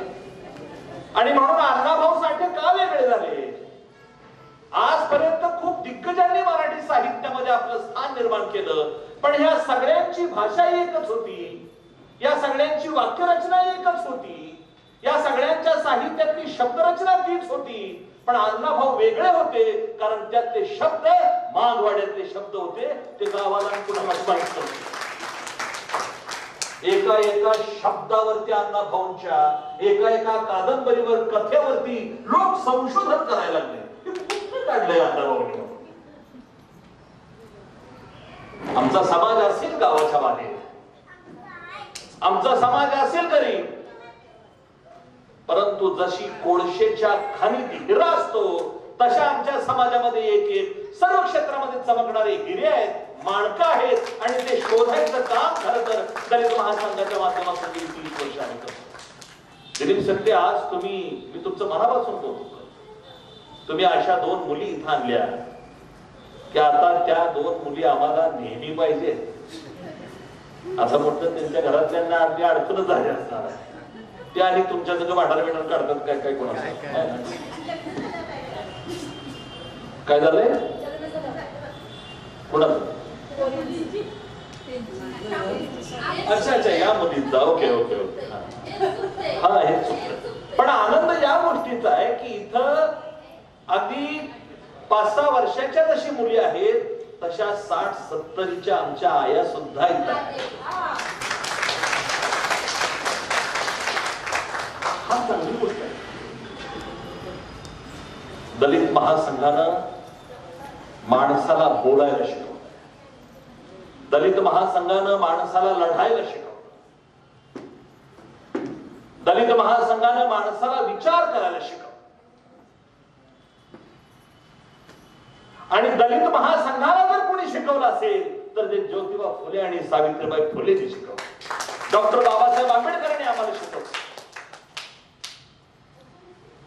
मी विद्यार्थी असताना जे ग्रंथ वाचून झपाटलो, मॅडम तुम्ही मला सांगितलेला किस्सा मी चाट पडलो होतो, मला माहित नव्हतं. मला जगातलं सगळं माहित होतं, घरातलं मला काहीच माहित नाही. मला आज कळलं की बौद्ध समाजामधल्या आमच्या घरामध्ये काम करणारी जी महिला आहे ती पुस्तकं बघून थक्क झाली. धुणं भांडी करायला आलेली बौद्ध समाजाची बाई माझ्या घरातली पुस्तकं बघून धुणं भांडी करायचं काम राहिलं तासभर पुस्तकच बघत होती. आणि मला हे पण आज कळलं की आमच्या समाजातली एक मातंग समाजातली होती, ती म्हणत होती जाईल तिकडे पुस्तकं कागद जायची पोत्यात भरूया कुठेतरी नेऊन टाकूया नाही तो. बायका दोन, समाज दोन, पण एक पुस्तकापूर्ण तिची नजर हटना आणि एक पुस्तक बघून कवा एकदा पुस्तक हटवायचं असा विचार करते. हा फरक आपण समजून घ्यायला पाहिजे. आणि म्हणून मित्रांनो आणि सगळ्यांना सांगतो, ज्याच्या हातात असतं पुस्तक त्याचं बदलतं मस्तक, आणि ज्याचं बदलतं मस्तक तो पुन्हा पुढंच होत नसतो नतमस्तक. ग्रंथ काय करू शकतात? ग्रंथ जग बदलू शकतात, जग क्रांती करू शकतात ग्रंथ. परंतु या देशामध्ये मात्र ग्रंथांनीच आपल्या सगळ्या समाजाची वाट लावली. एका फार मोठ्या समाजाला गावाच्या बाहेर काढलं, ग्रंथाच्या पानावर लिहून ठेवलं की अस्पृश्याने गावाच्या बाहेर राहायचं, अस्पृश्याने चांगल्या घरात राहायचं नाही, अस्पृश्याने दागिने घालायचे नाहीत, अस्पृश्याने चांगले कपडे घालायचे नाहीत, अस्पृश्यानं मातीची भांडी वापरताना सुद्धा काठ काढायची आणि भांडी वापरायची. हे ग्रंथात दिलं. आणि जो नवीन कपडे घालेल, जो चांगलं घर बांधेल, जो दागिने घालेल चांगले, त्याचा शिरच्छेद करायचा, त्याला ठार करायचं, अशा शिक्षा ग्रंथामध्ये लिहिल्या होत्या. आणि म्हणून बाबासाहेब आंबेडकरांसारख्या महामानवांच्या पुढे प्रश्न पडला की हे ग्रंथ आमच्यावर अन्याय करणारे, या ग्रंथामध्ये आम्हाला माणुसकीचे हक्क नाही, हे ग्रंथ आम्हाला माणसासारखं वागवत नाही. महाडच्या 14 तळ्यामध्ये, ज्या तळ्यामध्ये, ज्या पाण्यामध्ये जनावर जात आहेत, कुत्री जात आहेत, म्हैशी जात आहेत, त्या तळ्यात आम्हाला जाता येत नाही, त्या पाण्यात आम्हाला जाता येत नाही. आणि का जाता येत नाही? तर ग्रंथात असं लिहिलंय. आणि बाबासाहेब आंबेडकर म्हटले, जे ग्रंथ आम्हाला माणुसकीचे हक्क देत नाही त्या ग्रंथांना आम्ही मानणार नाही, उलट आम्ही जाळणार म्हटले डॉक्टर बाबासाहेब आंबेडकरांनी. मनुस्मृती हा ग्रंथ जाणार. आणि मला अभिमान वाटतो सांगायला, दलित महासंघानं सुद्धा या मनुस्मृती ग्रंथाच्या चिंधड्या केलेल्या आहेत. आणि अनेक वेळा या ग्रंथाला आग लावायचं काम दलित महासंघाने केलंय. आणि आज सुद्धा आम्ही ते काम करतोय, कारण आम्हाला आमचे माणुसकीचे हक्क पाहिजे, आम्हाला न्याय पाहिजे, आम्हाला समता पाहिजे, आम्हाला अधिकार पाहिजे. आणि आम्हाला जागा नको आहे, जे आमचे आहेत तेच फक्त आम्हाला द्या, एवढंच आम्ही म्हणतो. आम्हाला जागा नको आहे, पण जो न्याय तुम्हाला आहे, जो न्याय गावातल्या माणसाला आहे, तो न्याय आमच्या माणसाला का नाही, ही लढाई ती आहे. आणि म्हणून आपली जबाबदारी जास्त आहे. सावित्रीबाई फुलेंच्या बद्दल मॅडमनी खूप चांगली मांडणी केलेली आहे. काशीनाथराव तुम्ही बोललेला आहे, कांबळे मॅडमनी सांगितलेलं आहे. पण माझ्यापुढे प्रश्न हा आहे की सावित्रीबाई 9 वर्षाची, ज्योतिबा 13 वर्षाची. काय एखादं, माझा विश्वास नाही या गोष्टीवरती, पण काय ही जोड या भारतामध्ये जन्माला आली. किती विश्वास, किती प्रेम, किती निष्ठा, संसाराबद्दल किती एकमत दोघांच. मूल होत नाहीत म्हणल्यानंतर ज्योतिबाला सावित्री म्हणाली, आपल्याला मूल पाहिजे, तुम्ही एखादी मायासाठी सवत आला. तर ज्योतिबा म्हणले, मला सवत आणायला सांगतेस, त्याच्यापेक्षा मला तू सवताला आणत नाहीस. हे सोपं नाहीये, हे सोपं नाही. पण जशी तुझी जिंदगी तशीच माझी, आपण दोघं वेगळे नाही. हा विचार घरात रुजवणारा आहे की 2 कुटुंब. विधवा स्त्रीचे केस कापणाऱ्या न्हाव्यांचं संघटन. न्हाव्यांना हे दोघं नवरा बायको हात जोडतायत आणि सांगतायत त्या विधवा बायकांचं केस कापू नका तुम्ही. आणि न्हाव्यांनी संप केला. हे लोक ब्राह्मणांच्या विरुद्ध नव्हते, हे लोक कुठल्या धर्मग्रंथाच्या विरुद्ध नव्हते, हे लोक माणुसकीच्या बाजूचे होते, हे लोक न्यायाच्या बाजूचे, स्त्री पुरुष समतेचा आग्रह करणारे लोक होते. आणि म्हणून महात्मा ज्योतिबा फुले आणि सावित्रीबाई फुलेंचं चरित्र तुम्हाला आम्हाला सतत प्रेरणा देणार आहे. आपण वाचत नाही आणि काय वाचायचं आपल्याला कळत नाही. माझ्याकडून प्रश्न म्हणतो, मगाशी मॅडमने सांगितलं जेजुरीला जात आहेत काय पालीला वगैरे, मी पण जायचो, आता बरीच वर्ष जात नाही मी पालीला वगैरे, पण गर्दी काय कमी नाही, प्रचंड गर्दी आहे मंदिरामध्ये. पण एक लक्षात ठेवा, जे महालक्ष्मीला जात आहेत, जे यल्लामाला जात आहेत त्या देवदासी होत आहेत. जी यल्लामाची पूजा करते ती देवदासी होती, जी खंडोबाची पूजा करते ती मुरळी होती, जी ज्योतिबाची पूजा करते ती भाविन होती, आणि जी सावित्रीची पूजा करते ती कलेक्टर DSP होते. आपल्याला ठरवायचं की काय व्हायचं. फुलेंचा, सावित्रीबाई फुलेंचा, सावित्रीबाई फुलेंचा. त्यांना तसं म्हणायचं होतं पण ती फुलेच म्हणलं. आपल्याला हे ठरवावं की महालक्ष्मीची पूजा करायची, पालीची पूजा खंडोबाची करायची, ज्योतिबाची करायची का सावित्रीची पूजा करायची. जर तुमच्या घरातली मुलगी, कोणाला वाटतं सांगा मला, माझी मुलगी देवदासी व्हावी, माझा पोरगा जोगती व्हावा, माझी पोरगी भाविन व्हावी, माझी पोरगी मुरळी व्हावी, कुणाला? आणि जर तुम्हाला हे वाटत नसेल तर कशाला पाहिजे हे देव? प्रश्न देवावरचा नाही, कर्मकांडाच्या मुद्द्यावरती आपण बोलतोय. आणि या कर्मकांडाविरुद्धची लढाई तर अगदी राजा राममोहन राय पासून सुरू आहे, बुद्धापासून सुरू आहे, महावीरापासून सुरू आहे, बसवेश्वरापासून सुरू आहे, कबीरापासून सुरू आहे, गुरु नानक पासून सुरू आहे.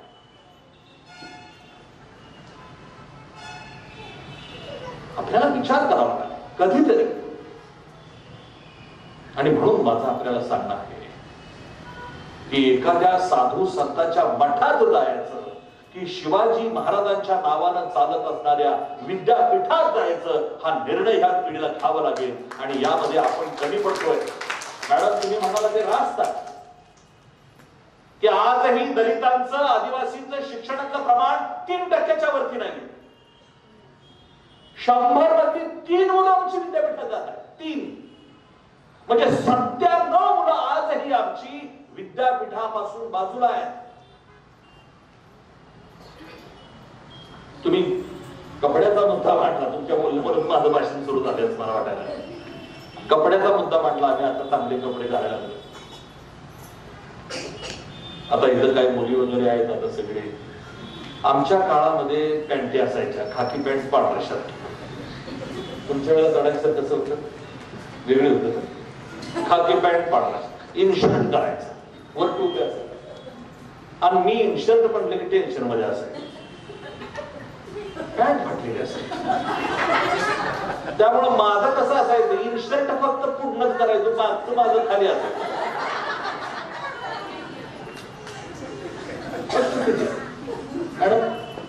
दिवस गेलेले आता पूर्ण फक्त इनशर्ट असेल. शिक्षकांनी विचारलं यस सर, आणि जाताना मात्र त्या भारत इनशर्ट करतो म्हणायचं जाऊन बसायचं जागा. आणि आज जेव्हा सलमान खान सारखा हिरो फाटलेली जीन्स घालतो तेव्हा मला वाटतंय आमच्या टाइमाला ही फॅशन का नव्हती. अशी परिस्थिती आहे.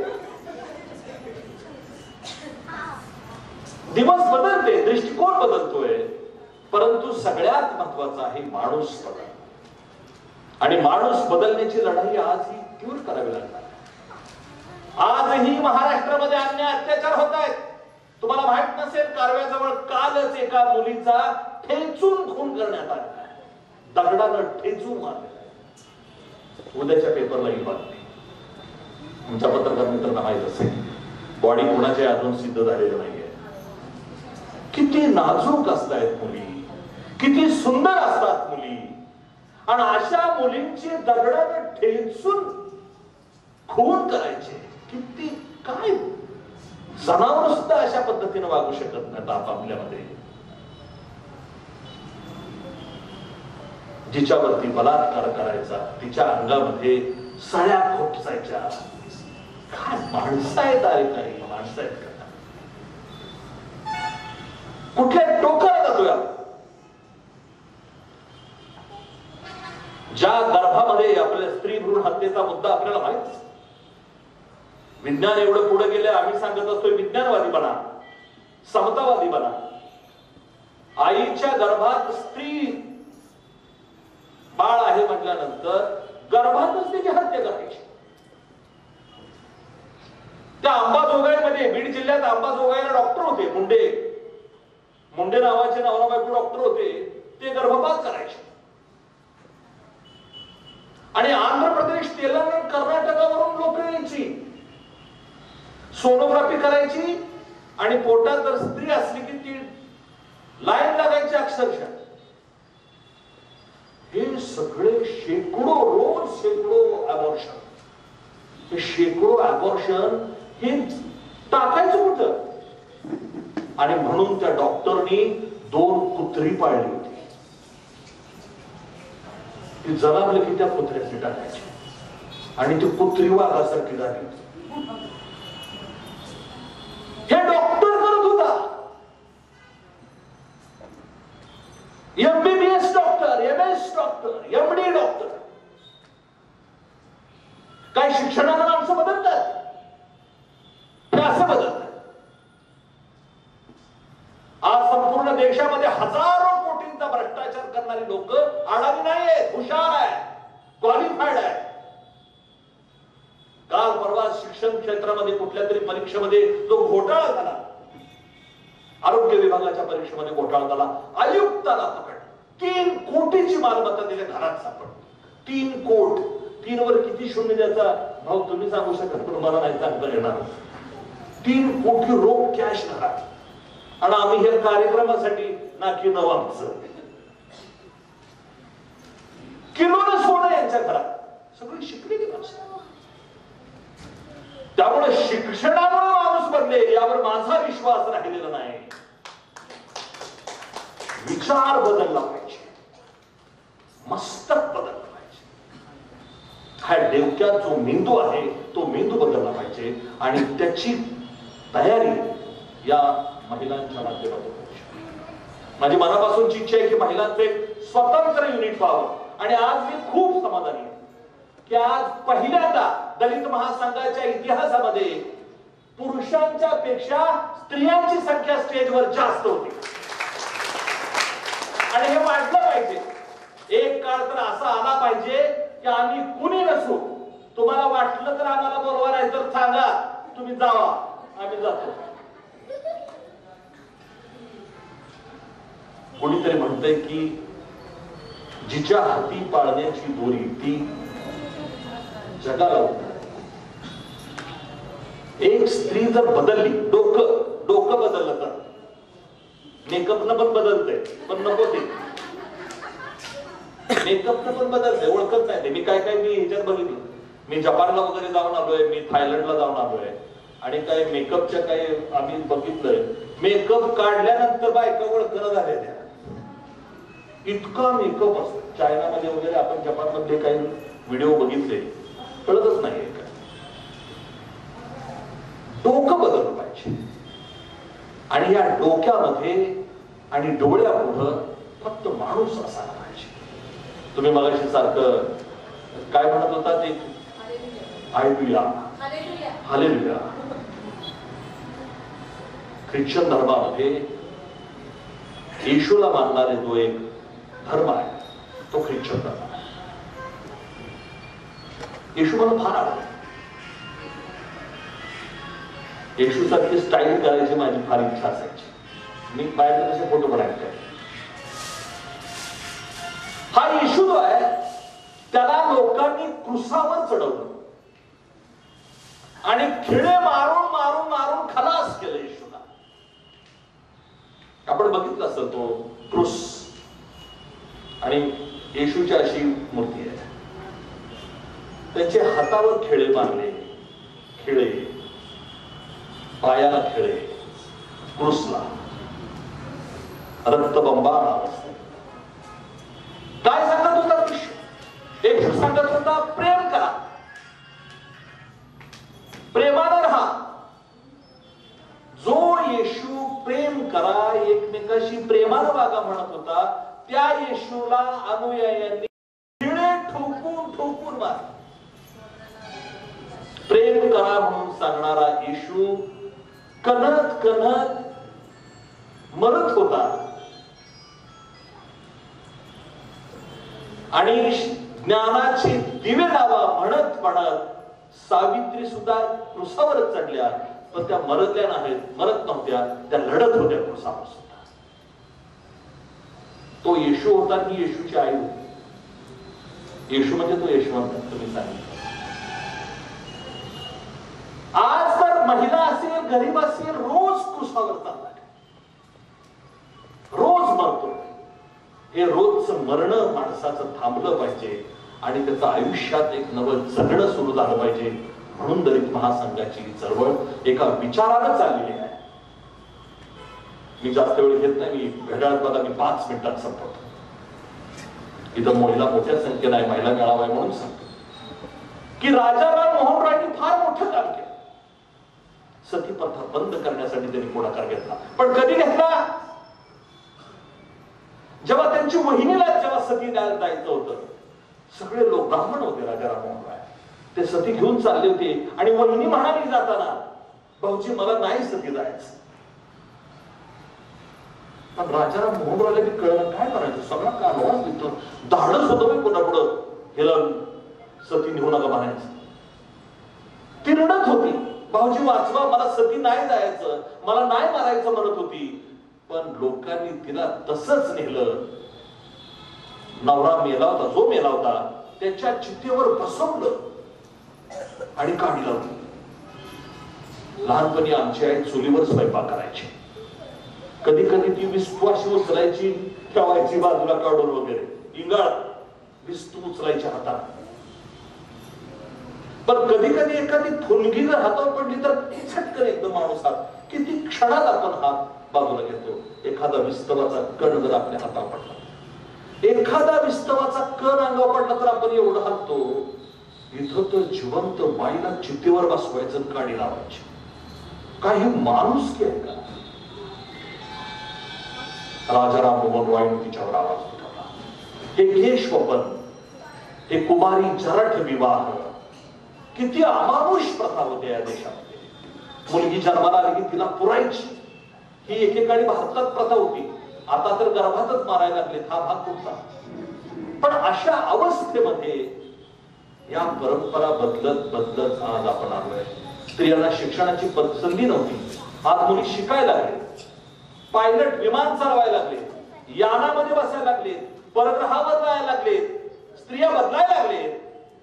पण तरी सुद्धा या धर्म आणि कर्मकांडाच्या वेड्यातून त्यांची सुटका होत नाही. आणि म्हणून माझं असं सांगणं आहे, आणि मी एक भूमिका मांडणार आहे. रामभाऊ, मी गेली 25 वर्षे या घटनेनं फार अस्वस्थ आहे आणि अक्षरशः ती मी भूमिका मांडतोय. आणि ती म्हणजे माझे वडील जेव्हा वारले होते त्यावेळेला आमच्या आईला जेव्हा तिथं नेलं, तो प्रसंग मला आठवतो. आमची आई अतिशय डॅशिंग होती. माझी आई ती अन्याय करत, तो माणूस कोण आहे बघत नव्हती, दगडानं मारत होती. आमची आई हातात दगड घेऊन ती दगड असा त्या माणसाला हाणत होती. असं दगड फेकून मारत नव्हती, दगड घेऊन दगड हाणायची त्याच्या हातात. एवढी आमची आई वाघीर होती. पण आमचे वडील वारल्यानंतर त्यांना जेव्हा आमच्या आईला तिथं आणलं होतं, त्यावेळेला आमच्या आईला चाला येत नव्हता. अक्षरशः ती फार गळाटली होती. आमच्या मामांनी वगैरे तिला धरून तिथं आणलं. ते अक्षरशः तिनं अंग टाकून दिलं होतं. मला तो प्रसंग नाही समोर आहे. आमच्या मामांनी तिच्या हातातल्या बांगड्या फोडल्या, तिच्या पायातल्या जोडवी काढली.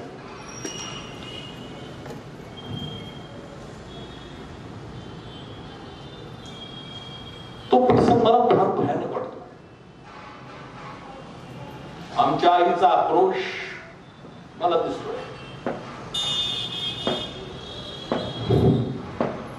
ते मंगळसूत्र जेव्हा आमच्या आईच्या गळ्यातलं काढलं,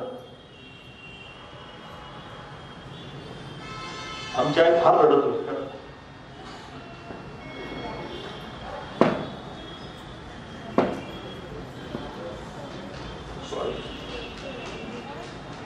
तो प्रसंग मला फार भयानक वाटतो. मी तेव्हापासून विचार करतोय आणि मी आज ती गोष्ट आपल्यासमोर शेअर करायचं ठरवलं. आमच्या सासूबाईंचा प्रसंग तोच बघितला. भारतामध्ये स्त्रीपेक्षा नवरा मोठा असल्यामुळं तो लवकर जातो आणि विधवा पण पाहिला येते. आणि विधवा पण इतकं क्रूर आहे, इतकं भयंकर आहे की ते जीवन अतिशय वाईट. आणि म्हणून मुलींनो आणि बायकांनो, मी एक गोष्ट तुमच्या बरोबर बोलायचं म्हणतोय. मला असं वाटतंय, परवा माझी बहीण आमचे भाऊजी गेले, मी नाही गेलो त्या कार्यक्रमाला, कारण तो प्रसंग बघण्याचं धाडच माझ्यात नाहीये. ती जोडवी काढा, बांगड्या फोडा, मंगळसूत्र तोडा, कानातली फुलं काढा, कुंकू पुसा. फार भयानक तो प्रसंग वाटतो मला. आणि म्हणून माझी एक इच्छा, माझ्या मनात ही गोष्ट 20-25 वर्ष झाला आहे की जरी नवरा मेला तरी बाईला विधवा म्हणून लग्नाच्या वेळेला जे काही सौभाग्य अलंकार मिळतं ते नवरा गेल्यानंतर, पतीच्या निधनानंतर सुद्धा ते काढलं नाही पाहिजे, असं माझं मत आहे. नाही काढलं पाहिजे. कशासाठी काढायचं सांगा मला? आयुष्य तिनं त्या काढलेलं असते, त्याच्याबरोबरचा संसार असतो, त्याची मुलं असतात, त्याला नातवंड असतात, त्याच्या आठवणी असतात. यापेक्षा मंगळसूत्र मोठं आहे का? यापेक्षा थोडी मोठी आहेत का? आज दलित महासंघाच्या माध्यमातून आपण एक ठराव करूया आणि हा ठराव कदाचित सामाजिक परिवर्तनाच्या चळवळीमधला महाराष्ट्रातला आणि देशातला पहिला ठराव असणार आहे. आणि तो ठराव मी मांडतोय. आणि तो ठराव म्हणजे पतीच्या निधनानंतर स्त्रियांनी आपले सौभाग्य अलंकाराचा त्याग करू नये, असा मी ठराव मांडतोय. आणि मी सगळ्यांच्या समोर सगळ्यांना सांगतोय, पुष्पा मी तुलाही सांगतोय,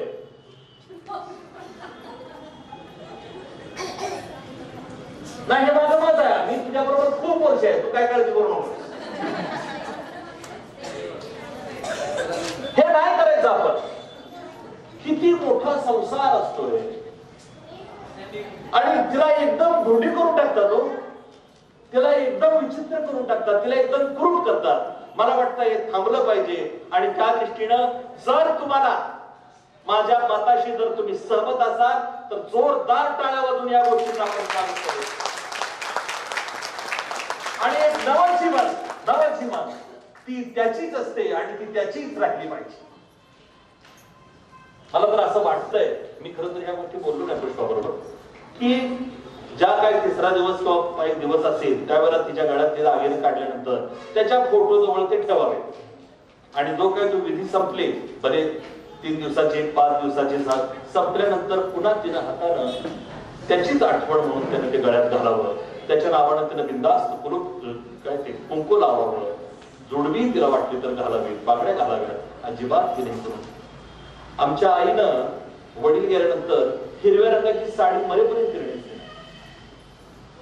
मी चुकून मला आवडलेली काही साडी नव्हती तर म्हणजे तुला कळत कसं ना ते असली साडी कशी काय कळत मला टाकली तसे जरा हिरवा कलर कोणाला आवडतो थोडंफार मोरपंखी वगैरे आमच्या नाही घेतलं तर स्त्रियांच्या सन्मानासाठी आणि स्त्रियांचं कुरूपपणा जो आहे त्यांच्या आयुष्यामधला तो नष्ट करण्यासाठी आपण हा ठराव केलेला आहे आणि हा ठराव संपूर्ण महिलांसाठी एक प्रेरणादायी ठरावा अशा पद्धतीची मी अपेक्षा व्यक्त करतो आणि सावित्रीबाई फुले आणि ज्योतिबा फुले या दोघांच्या विचारांना त्यांच्या प्रेमाला त्यांच्या मैत्रीला त्यांच्या कार्याला त्यांच्या निष्ठेला पुन्हा एकदा लाख लाख वेळा अभिवादन करून मी आपल्या सगळ्यांची रजा घेतो.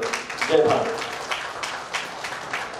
प्रथम दलित महासंघ महिला आघाडी आयोजित सत्यशोधक सावित्रीबाई फुले यांच्या जयंतीनिमित्त घेण्यात आलेल्या कार्यक्रमास उपस्थित राहण्याची संधी दिल्याबद्दल प्राध्यापक माननीय तडाखे सरांचे कृष्णकुमार धन्यवाद. आज प्रत्येक क्षेत्रात महिला पुरुषांबरोबर कुठेही मागे न राहता उभ्या आहेत आणि याचे श्रेय जाते ते क्रांतीज्योती भारतातील पहिल्या शिक्षिका स्त्री शिक्षणाच्या प्रणोत्या विद्येची जननी व समस्त स्त्रियांची उजेडाची वाट दाखवणाऱ्या क्रांतीज्योती सावित्रीबाई फुलेंना त्यांनी स्वतःवर अन्याय सहन करून स्त्रियांना शिक्षणाची क्रांती ज्योत पेटवून दिली. त्यामुळे आज प्रत्येक क्षेत्रात अगदी तळागाळातील महिला स्वकर्तृत्वावर उभ्या आहेत. तसेच दलित महासंघ संघटनेच्या वतीने प्राध्यापक डॉक्टर सत्ते सर्वसत्ते मॅडम यांनी या कार्यक्रम आयोजित केला. त्यांना शुभेच्छा व पुढील वाटचाल आणि त्यांच्या कार्याबद्दल त्यांचे धन्यवाद. आणि दुसरी गोष्ट म्हणजे आम्ही म्हणजे अगदी तळागाळातील महिलांना म्हणजे ज्या अगदी घरकाम वगैरे करतात त्यांना कसं प्रत्येकी असं म्हणजे एकदम पैसे साठवून सोने वगैरे विकत घेता येत नाही. त्यांच्यासाठी सुरू केलेले तुम्ही जे पैसे जमा कराल त्या रकमेचे सोने आम्ही तुमच्या अकाउंटवरती जमा करतो. तर त्या सुवर्ण संचय योजनेमध्ये प्रत्येकी मंथली 1000 रुपयांचा हप्ता असतो आणि त्यामध्ये तुम्ही 1000 ते अगदी 10,000 पर्यंतची कितीही रक्कम सहभागी करून तुम्ही सहभागी होऊ शकता. आणि ते पैसे भरत असताना प्रत्येक महिन्याच्या 1 ते 10 तारखेच्या आत आपण आपली रक्कम जमा करायची असते. तर बँक अकाउंटवरती जर रक्कम जमा केली असतात त्याचा तपशील आम्ही तुमच्या स्टेट बँक म्हणजे आमचे जे बँक अकाउंट असते त्याच्यावर तुम्हाला स्टेटमेंटद्वारे पाठवू शकतो. आणि जमा झालेल्या रकमेचा एक हप्ता आम्ही तुम्हाला बोनसच्या स्वरूपात म्हणजे व्याजाच्या स्वरूपात देऊ शकतो. आणि प्लस जे बीसीचे कस्टमर असतात त्यांना आम्ही सर एक्स्ट्रा 20% सामग्रीवरती पण ऑफ देतो असं पण आहे. आणि सरांनी सांगितल्या मगाशी सरांनी सांगितल्या प्रमाणे आहे ना आमच्या स्टाफमध्ये पण सर आहे ना म्हणजे मला एवढं बोलता येत नाही पण म्हणजे आमच्या स्टाफमध्ये पण आहे ना दलित समाजातील 40% स्टाफ आहे. आणि तुम्ही सांगितल्याप्रमाणे तुमच्या समाजातील जी लोक आहेत ना ती सेल्स एक्झिक्युटिव्ह म्हणजे तुमच्या भाषेत सांगायचं म्हटलं तर हेडकरी तुम्ही मगाशी बोलला म्हणजे त्याला तर ते परफेक्ट आहेत. म्हणजे आमच्याकडे सोने आणि चांदी विक्री करण्याकरता दलित समाजातील अगदी 40% सेल्स एक्झिक्युटिव्हचा स्टाफ आहे. तर ह्या लोकांना म्हणजे गरजेपोटी जी काम करतायत गरज म्हणून पण करतायत पण प्रामाणिकपणे करतात हे सगळ्यात जास्त महत्वाचं आहे. आणि इथे बोलवलं आणि आम्हाला आमचं मत मांडण्याची आणि संधी दिली त्याबद्दल प्राध्यापक तडाखे सरांचं धन्यवाद. आणि धन्यवाद मॅडम. जय भारत. मला असं बोलायचं होतं की आता मॅडमने जे काय सांगितलं सरांनी सांगितलं त्याच्यावर कोण काय बायका विचार करतात का नाही फक्त आपण आलोय ऐकलंय. ह्याच्यापेक्षा दुसऱ्या जयंतीला सावित्रीबाई फुले यांच्या पुढच्या जयंतीला याच्यापेक्षा जास्त महिला पाहिजेत अशी मला म्हणजे माझी मनस्थिती आहे असं वाटतंय मला. कारण की सरांनी पण इतकं सांगितलं मॅडमनी पण इतकं सांगितलं मला काय वाटतंय अशा बायका करतात येतात हा कार्यक्रमाला बोलवले जायचं नाश्ता आहे जेवण आहे हा चला एक दिवस गेला तेवढंच एन्जॉय करून पण असं पण न करता येते येऊन म्हणजे ज्या बायका अडाणी आहेत त्यासनी सुद्धा बरोबर घेऊन आलं तर अडाणी आपल्याला काही कळत नाही पण हे सांगतात ह्याच्यावर थोडा विचार केला तर सर्वांनी सगळं समजतंय. आम्हाला सुद्धा काही कळत नव्हतं. आम्ही पण आमच्या सरांच्या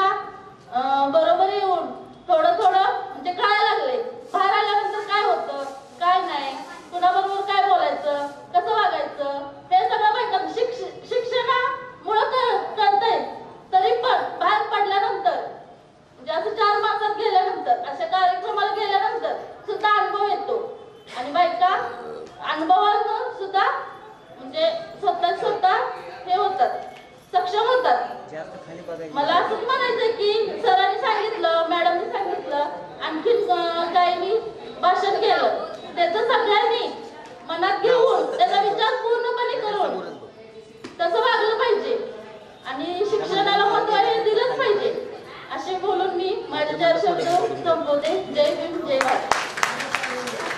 आघाडीच्या वतीने संपन्न झालेला आहे. आपण त्यांच्या जयंतीनिमित्त जरा जोरदार घोषणा देऊया.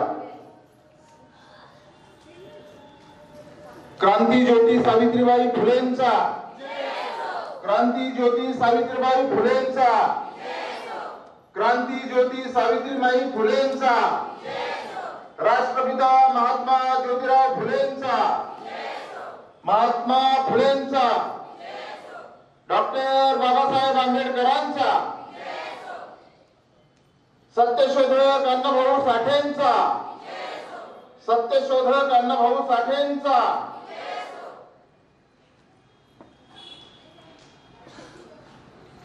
क्रांतीवीर लहुजी वस्ताद साळवे यांचा, क्रांतीवीर लहुजी वस्ताद साळवे यांचा.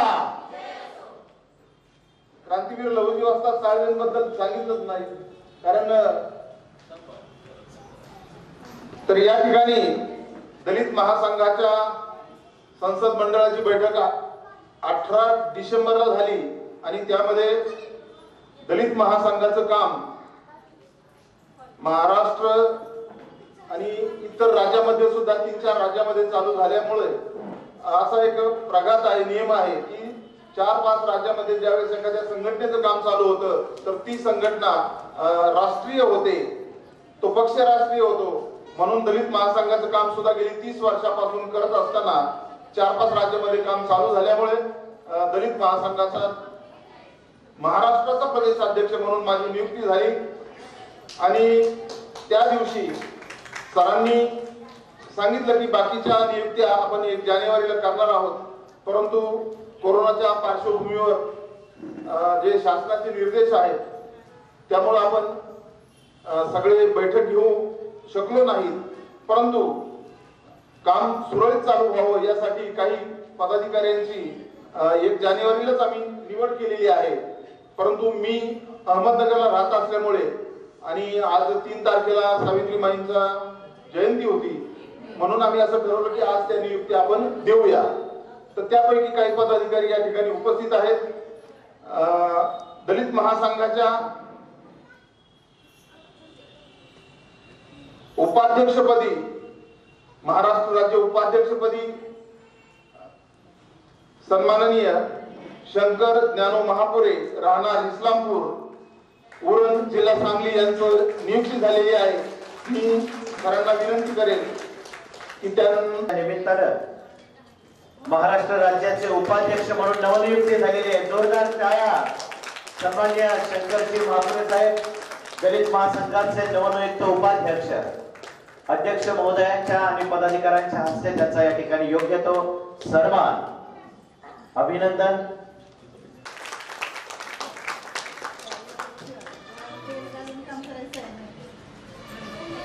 दलित महासंघाचे नवनियुक्त कार्याध्यक्ष सन्माननीय प्रकाशजी वायखंडे साहेब यांचं जोरदार टाळ्याने आपण स्वागत करूया. दलित महासंघाचे महाराष्ट्राचे धुरा कार्याध्यक्ष म्हणून ते नव्यानं सांभाळणार आहेत प्रकाशजी वायखंडे साहेब. आभार मानण्याची संधी दिली याबद्दल मी सर्वांचा आभार मानते.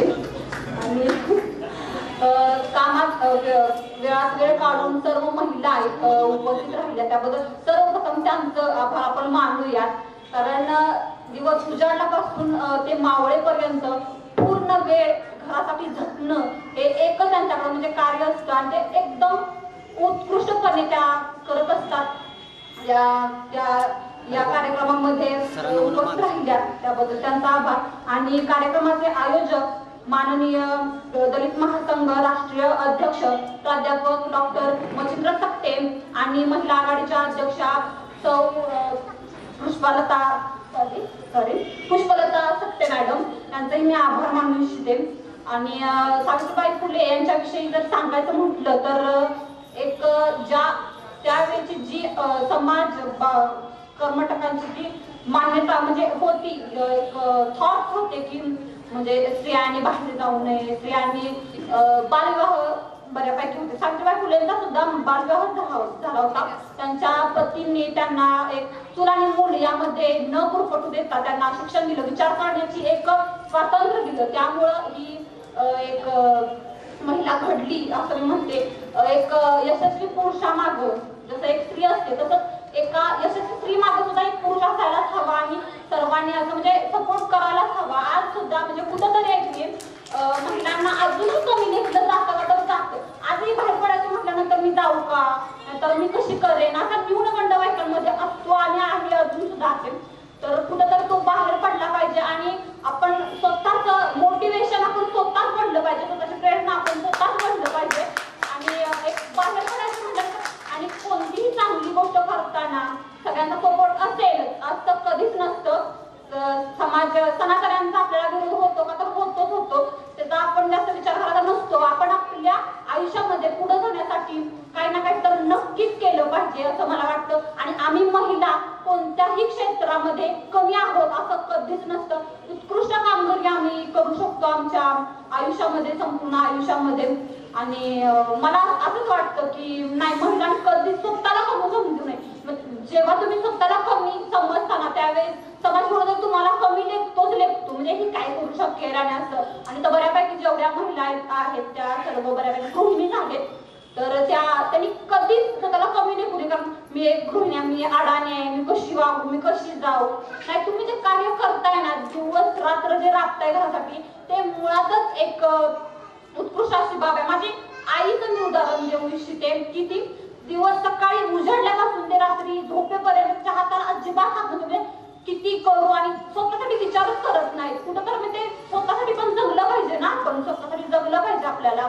आणि जिथं आपण म्हणजे ज्या आपण म्हणजे कार्यक्रमाला एखाद्या यायचं म्हटलं तर म्हणजे मी स्वतः सुद्धा महिलांना आणायचं म्हटलं तर काय जायचं तिथं, काय करायचं, हे तुम्ही मुळात बदललं पाहिजे. म्हणजे काय आपल्याला मिळतंय, आपण काय नेमकं जाऊन तिथं करायचं, टाइमपास करूया चला, असं नाही पाहिजे. आपल्याला कुठं तरी आपल्याला विचार आपले बदलतायत, आपला दृष्टिकोन बदलेल ह्या हेतून आपल्याला कुठेतरी यायला पाहिजे. बाहेर पडल्याशिवाय काहीही साध्य होत नाहीये आपल्याला, मला असं वाटतं की. आणि शिक्षण, फक्त शिक्षण घेतलं म्हणजे सर्व तुम्हाला आलं असं नसतं. तुम्हाला तुमचा दृष्टिकोन बदलला पाहिजे. आणि महिलांना कुठं कमी लेखतात की बाबा हा ही कुठे छान व्हायला लागले असं तसं, हे बदललं पाहिजे खरं तर मला असं वाटतं. ऑन द स्पॉट मला बोलायला लागलं त्यामुळे मला एवढं बोलता येत नाहीये, पण मी कुठं तर नक्कीच प्रयत्न करते. आणि ज्योतिबा फुले यांनी कुठंतरी आपल्या महिलेला म्हणजे आपल्या पत्नीला बाहेर पडून दिलं आणि जो विश्वास त्यांनी म्हणजे संपादन केलं त्या विषयी. आणि ज्योतिबा फुले यांनी कधी म्हणजे एक मला एक मुद्दा म्हणा असं वाटतो. ज्योतिबा फुले जेव्हा ज्ञानदानाचं काम करायला बाहेर पडत होत्या त्यावेळेस आपल्या लहूजी वस्ताद यांनी त्यांचं संरक्षण करण्याचं, सनातन्यांचा जे अत्याचार करत होते त्यावर त्यांचं संरक्षण करण्याचं काम त्यांनी केलं होतं. की खरंच एक मातंग समाजामध्ये आपण आहोत आणि ही खरंच एक फार मोठी गोष्ट आहे की एका मातंग समाजाच्या म्हणजे ह्यांनी तिचं संरक्षण केलं. आणि एकतर लहूजी वस्ताद यांच्या शिफारसीमुळे 1855 मध्ये मला वाटतं की अस्पृश्यांसाठीची पहिली शाळा सुद्धा ह्या फुले दाम्पत्याने सुरू केली होती. आणि सर्वांचे मी म्हणजे आभार, ज्यासाठी मला इथं उभा केले तेच मी मुद्दा विसरून गेले. सर्वांचे आभार मानू इच्छिते. आपले कार्यक्रमाचे अध्यक्ष श्री काशीनाथ सुलाखे पाटील सर यांचं मी आभार मानू इच्छिते. आणि सर्व म्हणजे ज्यांनी मत मांडली आपली, खूप उत्कृष्ट असे मत मांडले. आणि मी खूप वर्षापासून आपल्या कार्यक्रमामध्ये येते आणि आवडतं मला. तर महिलांनी पण खूप असं सहभागी व्हावं. अजून पण महिलांची संख्या कुठं कमीच आहे आणि ती वाढावी अशी मी मुळात ते बरोबर आहे. पण जरी कोरोना नव्हतं त्याच्या आधीपासून पण महिला कुठे येत होत्या, नव्हत्याच येत बऱ्यापैकी. कुठं तर त्यांचा न्यूनगंड होतात की आपण बाहेर कसं पडू, मी कशी करेन असं ह्या बाबतीत. त्याच्यामुळं आता मी मोडकं काय बोलते हे करू नका, ऑन द स्पॉट बोलायला लावले म्हणून मला असं म्हणजे नाही होऊ शकलं. त्याबद्दल मी आणि सरांनी पण तडाखे सरांनी पण खूप उत्कृष्ट सूत्रसंचालन केलं, त्यांचाही मी आभार मानते. आणि हा कार्यक्रम इथं समाप्त झाला अशी मी थँक्यू सो मच.